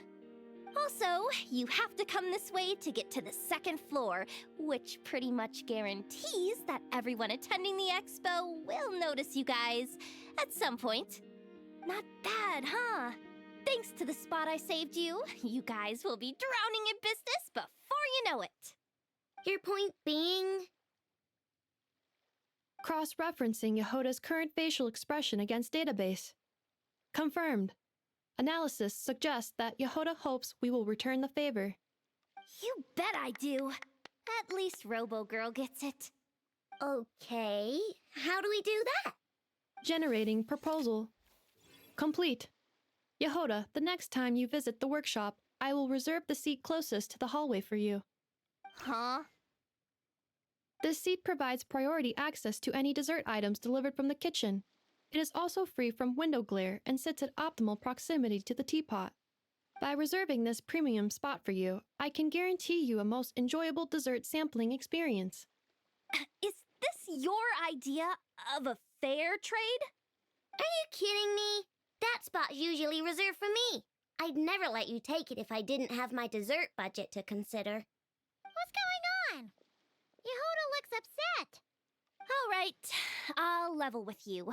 Since I saved you such a great spot for your booth and all, could you possibly lend me some technical support?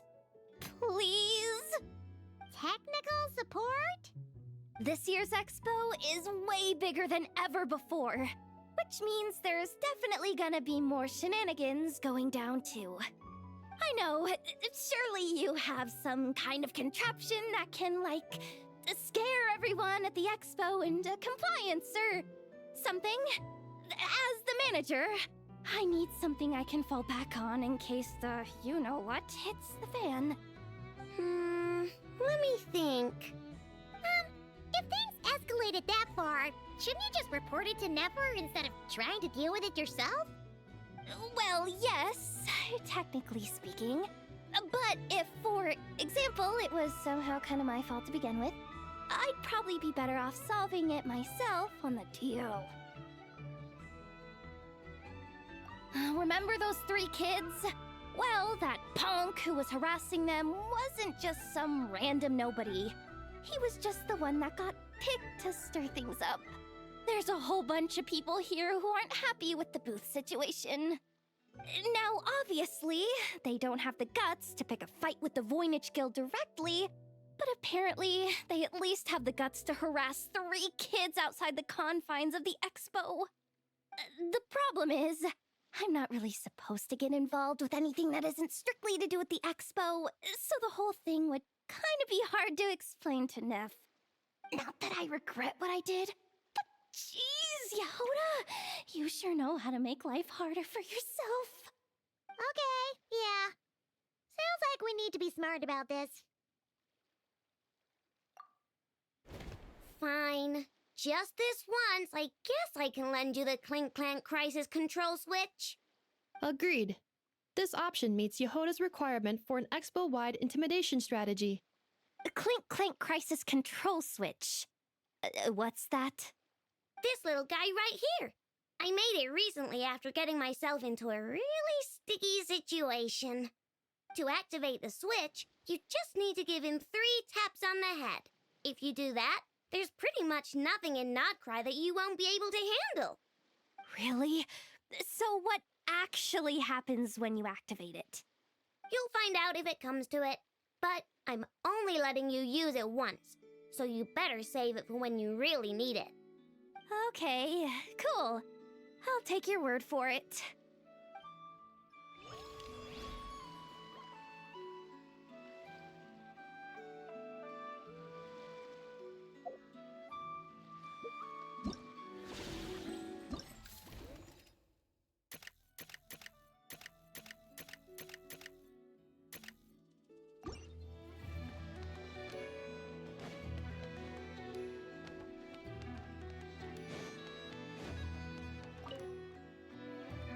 Have you been to the Clink Clink Krumkake Craft Shop's booth yet? They're selling blueprints for a machine. With everything Uncle's taught me, I bet I could build one of those thwack and smack defense bots. We should buy a blueprint. Sounds like a waste of money to me. We should be spending our expo earnings on more important stuff like clothes. But Uncle said the most important thing is that we have fun. Guys, please don't fight. I hate to break it to you, but I'm afraid no one really comes to this expo looking to buy toys. If you make any more here, it won't be nearly enough to buy yourselves a blueprint. I doubt it'll even cover your new clothes. Oh! Hi, Yehoda! Hi, Traveler! I came here to make sure you kids stay safe, so listen carefully. If you want to look around the expo, that's fine, but you need to be extremely careful when talking to any strangers, okay? A lot of crazy people show up to this expo, both sellers and buyers. You don't know what they might be capable of. So if anything happens, don't try to deal with it yourselves. Call for me right away. You got that? Yehoda's really serious about looking out for these kids. Well, it's kinda my job. I'm supposed to be the one in charge. Oh, just take a look around. This booth is the only one being run by a bunch of kids. If there's anyone out there aiming to cause trouble, you can bet they'll start with the weakest target.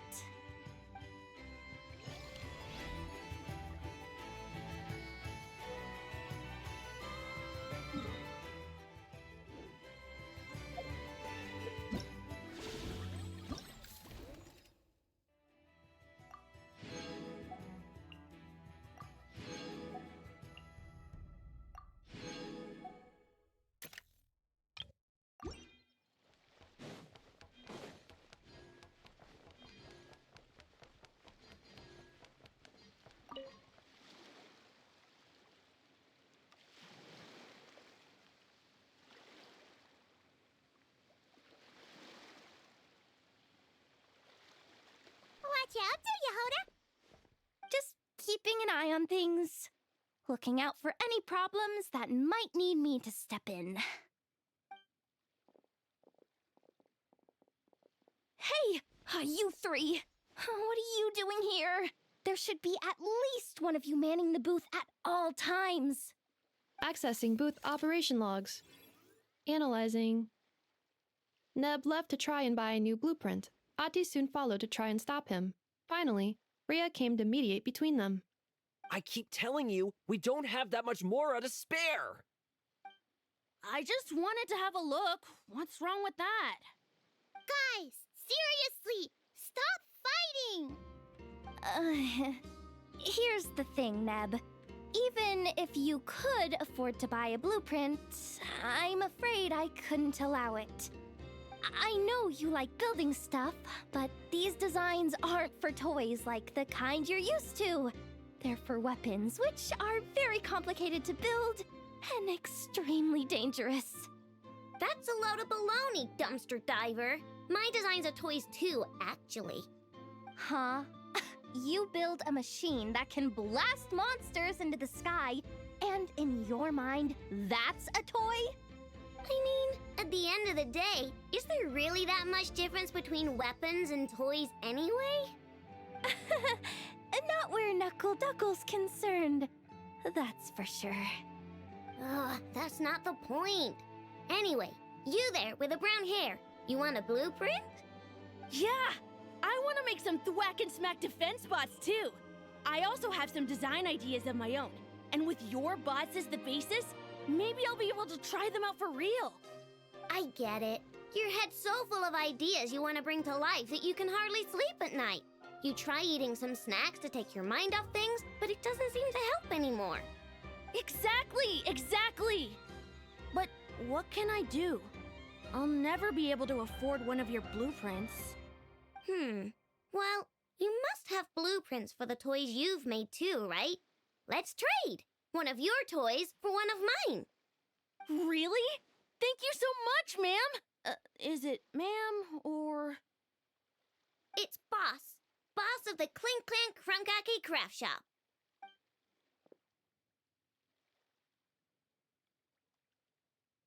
Thank you so much, boss of the Clink Clank Crunkaki Craft Shop. Huh, that was very thoughtful. Who are you, and what have you done with Aino? What's that supposed to mean? I'm a boss, aren't I? A lot of people depend on me. Looking out for them is a big part of the job. Did that really just happen? For a moment there, Aino stopped being a little kid and acted like a full-on grown-up. A grown-up who's shorter than the kid she was looking out for, but still. Previous records indicate that Aino has a 94% chance of adopting such behaviors when encountering a child in a similar situation to herself.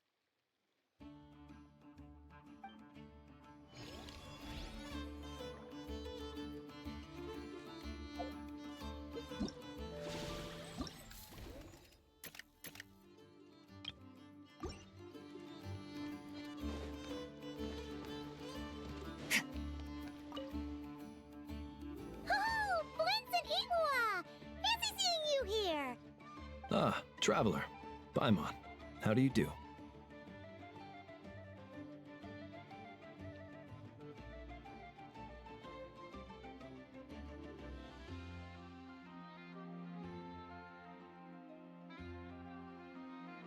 That's our secondary goal. To put it in Mr. Flintz's words, it's important for Lightkeepers to spend some time in the land of the living every once in a while. That sounds like something he'd say, yeah. Are you interested in these muskets? Since we're friends, Paimon will let you in on some insider info. This officer here is basically selling scrap. Oh, I'm well aware. The sign makes that quite clear. True. I'm interested in this particular piece because it brings to mind a picture I once saw. It featured several Ratniki and a Fatui officer who fought alongside them. The weapon that the latter used was identical to this one. The Fatui teamed up with the Lightkeepers? That's not unusual. I've heard similar stories from our older members. The owner of this musket must have been a hero who stood against the Wild Hunt as well. But why would you sell a hero's firearm? That's just how the rules work on our end. Everyone agreed to it. Whether it's a no-name sergeant like me or a renowned hero. Our equipment is to be collected and redistributed once we're dust on the wind. The stuff that's usable is given to new recruits. And the scrap is sold for whatever price it can still fetch. That way, we can at least put it towards feeding the grunts, you know? Better than following them to the grave. Huh.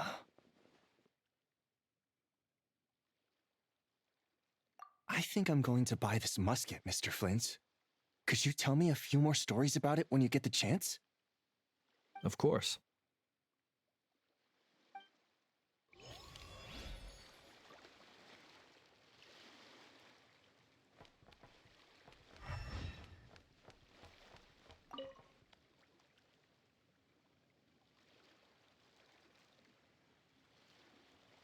Ahem. So what's the situation in need of mediation? This person's been glaring daggers at me from behind since she arrived. Hey, you! I'm a member of the Fruity Order, you hear? What a coincidence. So am I. Wait, really? I first encountered the humor and intelligence of trendy Zaytune Peach in the New Tide anthology. Then I heard the legend of intrepid Valberry while I was in the Fortress of Meripede. The more I heard about your order, the more it drew me in. I've been searching for so long, but I was never able to find an actual member. So when I heard that the Nodcry Trade Expo was being held again, I applied under your name. And now, I finally get to meet you. It's those idiots. Stirring up trouble again, huh? So what I'm getting is that this guy's an imposter? Our orders won the expo rights several years in a row, so we announced that we were backing out of the running this year to avoid conflict. Then, this guy had to come along. A few of the other groups were looking to duke it out, so imagine their anger when someone claiming to be one of ours snatched the expo rights again. Well, no one's made any trouble for me. Wait, does that mean you've taken them all out already?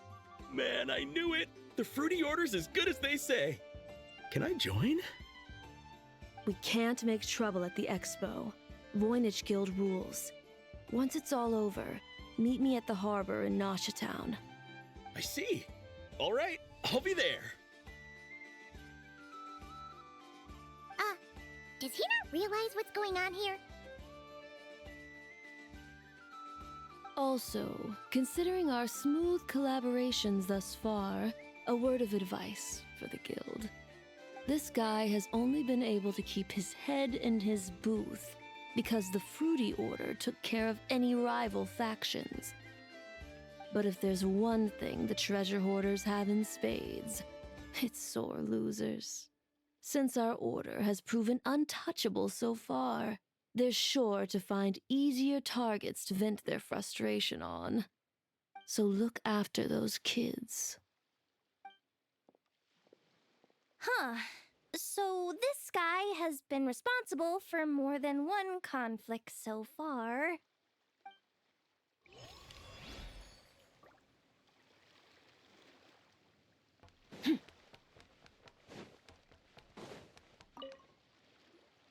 What do you think? Not bad. Tastes just like back in Mondstadt. Varka? You're here for the expo too? Oh, hey, traveler, Paimon. I was only planning to take a look around. Wasn't expecting this pleasant surprise. Out in this part of the world, even a homegrown Mondstadt apple is a rare treat. Yes, and on that note, I should advise you that the prices are quite different from what you'll be used to back home. Not a problem. It's a price worth paying for a taste of home. I'll take the whole batch and send someone to collect them later. The whole batch? Huh. Looks like you've already made your money back, huh, Lieben? Oh, and Varka, since you're looking for a taste of home, have you tried the Mondstadt wine next door? Apparently, he uses special connections to keep the import costs down. Yeah, I've tried it. It's pretty good, but not Mondstadt wine good. Besides, I wouldn't be able to buy any even if it was. We can't have the Grand Master of the Knights of Favonius going around supporting smugglers, can we? Oh, that's true. You're not gonna reprimand him though, are you? Don't worry, I know it's Nefer's rules here. Not out to make life difficult for you. If you find yourself at a loose end, come visit our base sometime. I'm gonna get the knights to make some cider out of these apples.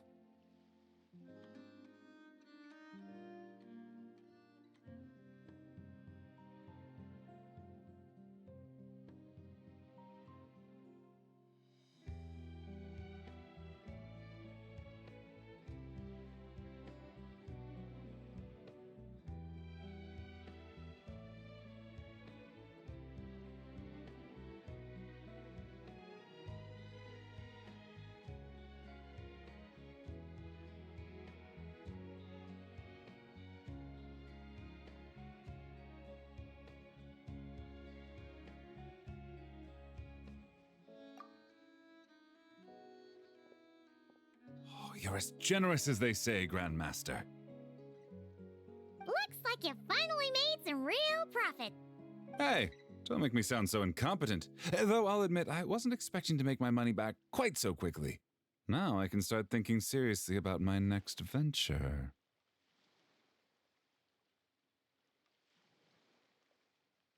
I'm planning on heading to Snezhnegrad, actually. I hear they're running low on lots of supplies because of Project Stuja. That's a business opportunity if I've ever seen one. With any luck, maybe I'll have the pleasure of seeing you there. Well, good luck out there. Hope you strike it rich.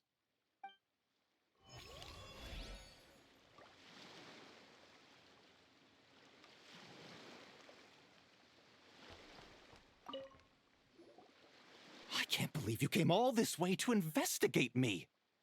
Still, as a member of this expo, I'm protected by the Voynich Guild. There's nothing you can do to stop me. I know. That's why I'll be taking this up with them directly. It's been a while. What brings you here this time? Are you representing the Dawn Winery, or are you here as Owl? Take your pick. Even Owl would take issue with people smuggling the winery's products. I understand, but please be assured that I would never pit the rules of the Voynich Guild against the interests of the Dawn Winery. Our long-standing collaboration is far too valuable to me for that. No faction exists in Nodcry that can impose their will on everyone else. The rules we have now are a result of the tug-of-war between them all. In any case, I only allowed this gentleman to sell his so-called Dawn Winery vintage here because I'm confident that it poses no threat to our collaboration.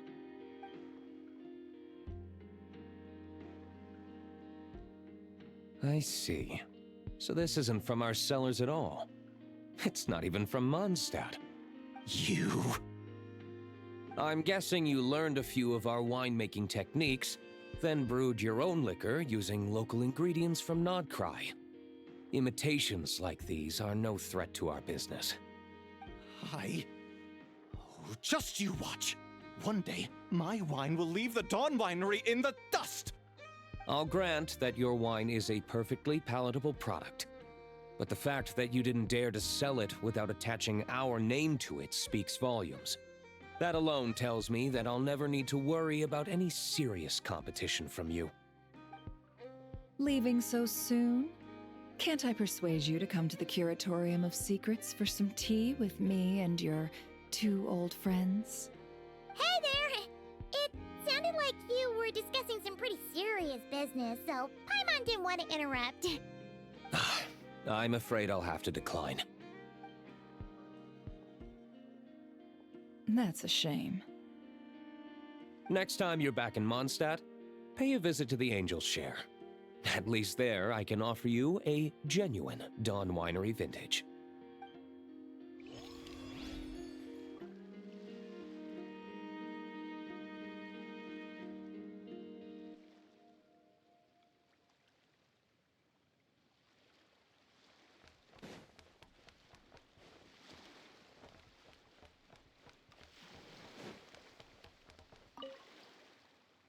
See, Lolly, I've been told that the merchants here are all protected by the organizers.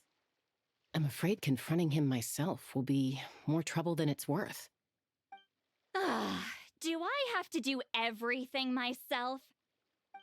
Oh, please! Granny Eatsley, have mercy! Chaska! Say, Lolly! What are you... It's a long story, Basically, a few members of the Flower Feather clan brought word from Nodcry that someone was selling Wyob fragments at this expo. Pretty serious stuff. So I brought Seat Lolly here to get to the bottom of it, and hopefully keep things under control. Oh. Okay, well, as it turns out, we've been tasked with mediating any disputes like this. Are you intending to try and stop me? Look, I'm not trying to be difficult, but you don't need me to tell you that our Wyob are not for sale. Wait a second.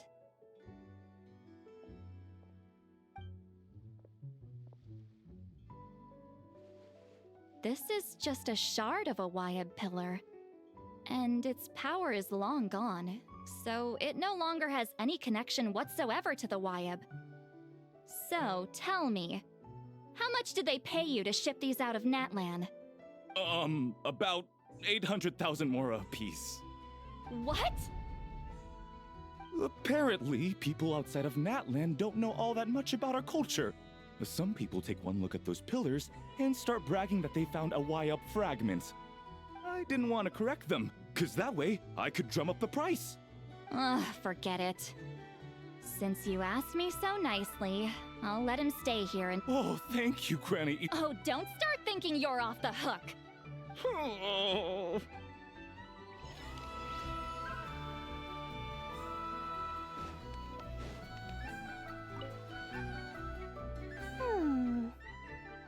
Hey, it's Alice and Nicole! Why, hello, Traveler and Paimon. Oh, quite the opposite. I'm her supplier. Nicole came up with a delightful new pricing method recently, which I've asked dear Dory to try out. We're here today to see how it's all going. What sort of pricing method is that? Curious? Well, allow me to explain.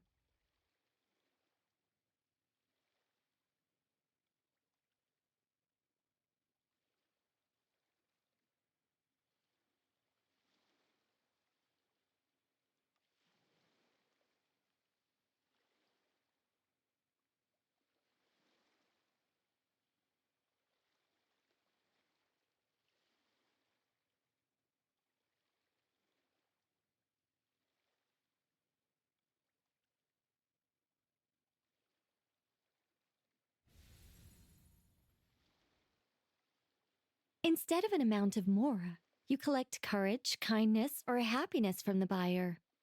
The key is to make people realize they don't have to be rich. With an excellence of character, even the treasures of the Hexencircle are within your reach. Kinda like a Seelie guiding intrepid adventurers through various tribulations until they claim their prize. Such fun, wouldn't you say? Not for me. We didn't sell much Hexencircle gear this time at all. At this point, I'll have to whip out some Samara specialties just to break even. Wait, you're actually losing money, Dory? You're saying our gifts didn't reach that many people? I'm saying we made diddly squat. Hate to break it to you, Miss Mage, but you don't have much of a head for business. It might not have made much, but this has been quite a fun little experiment.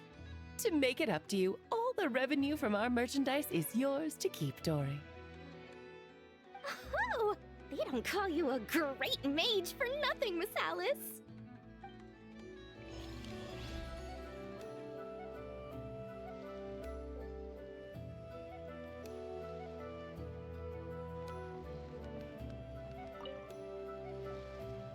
It's almost time for the expo to end. I'm asking for half a month's leave once we wrap this up. Finally got time to relax, huh, Yehoda? Yeah, thanks to you. Things are pretty calm right now. Should be smooth sailing from here on out. Sorry, but I've got a problem over here. Same here. Yehoda, you just jinxed it. Someone made off with a batch of my goods using the goods first, pay later method. I thought the guild was the guarantor, but then I went to redeem my money and no dice. The same thing happened to me. Goods first, pay later? That convenience is for exhibitors only. It works because their goods stored in the warehouse can be used as collateral. The buyer did have guild-supplied certification. In that case, he's one of you. Pick him out of the crowd and we're good to go. The person I talked to was a tall, thin young man, but I don't see him here. The one who bought from me was on the chubbier side. And nope, no sign of him either. Wait, so it wasn't the same person? Miss Yehoda, we need help! Ati went into town a while back, and we haven't heard from him. What? Why would he do that? He wanted to use the mora we got from our exhibit to buy everyone a little something in return for looking out for us. So he headed out alone. Gods, this kid... Wait, did he have your certification from the guild with him? Yeah, he's our older brother, so he's in charge of all that stuff. Oh, this is bad. Okay, let's not panic. What happened? Remember those people who targeted Ati a while back? I'm worried they kidnapped him and are using his certification to scam goods off the other exhibitors. Sorry. Oh, this isn't your fault. Should we rescue Ati first? But Nodcry's huge. Where would we even start? We could go for the goods first, but we're dealing with a group. If they split up, it'll be impossible to nab them. Oh, come on, Yehoda, come on! You promised Boss Nephew to uphold the guild's reputation, and you promised the kids you'd protect them. Huh, this is all falling apart. Looks like you're down to your last option, dumpster diver. Oh, right! The Clink Clank Crisis Control Switch! Clank Clank Crisis Control Switch activated. Awaiting orders. Awaiting orders. Awaiting orders. Whoa!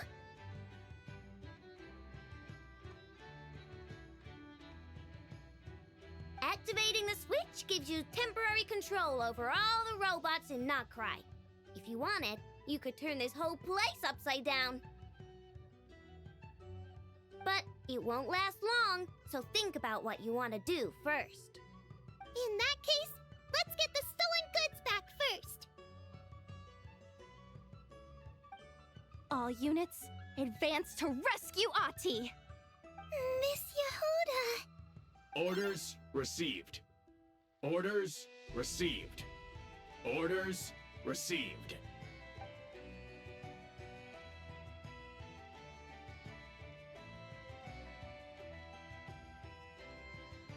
Ati! You're all right! Sorry. I made you all worry. If anyone should be apologizing, it's those awful people who took you. You just wanted to repay everyone's kindness. They stole my expo certificate. Did that cause trouble for anyone? Let's just focus on one thing at a time. Inventory complete. All goods have been retrieved. See? Told ya! With the Clink Clank Crisis Control Switch, there's no problem in Notcry you can't handle. With so many bots around, we didn't have to choose between the rescue and getting the goods back. We were able to do both. I know. These kids call me boss, and as their boss, it's my job to protect them. No way I'm letting them get in trouble with the guild. Thanks, boss. I know who's a great person to have on your side, huh? To be honest, I could hug you right now. But I think I'll have that vacation first. Oh, right! I owe you a hot dog, don't I?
The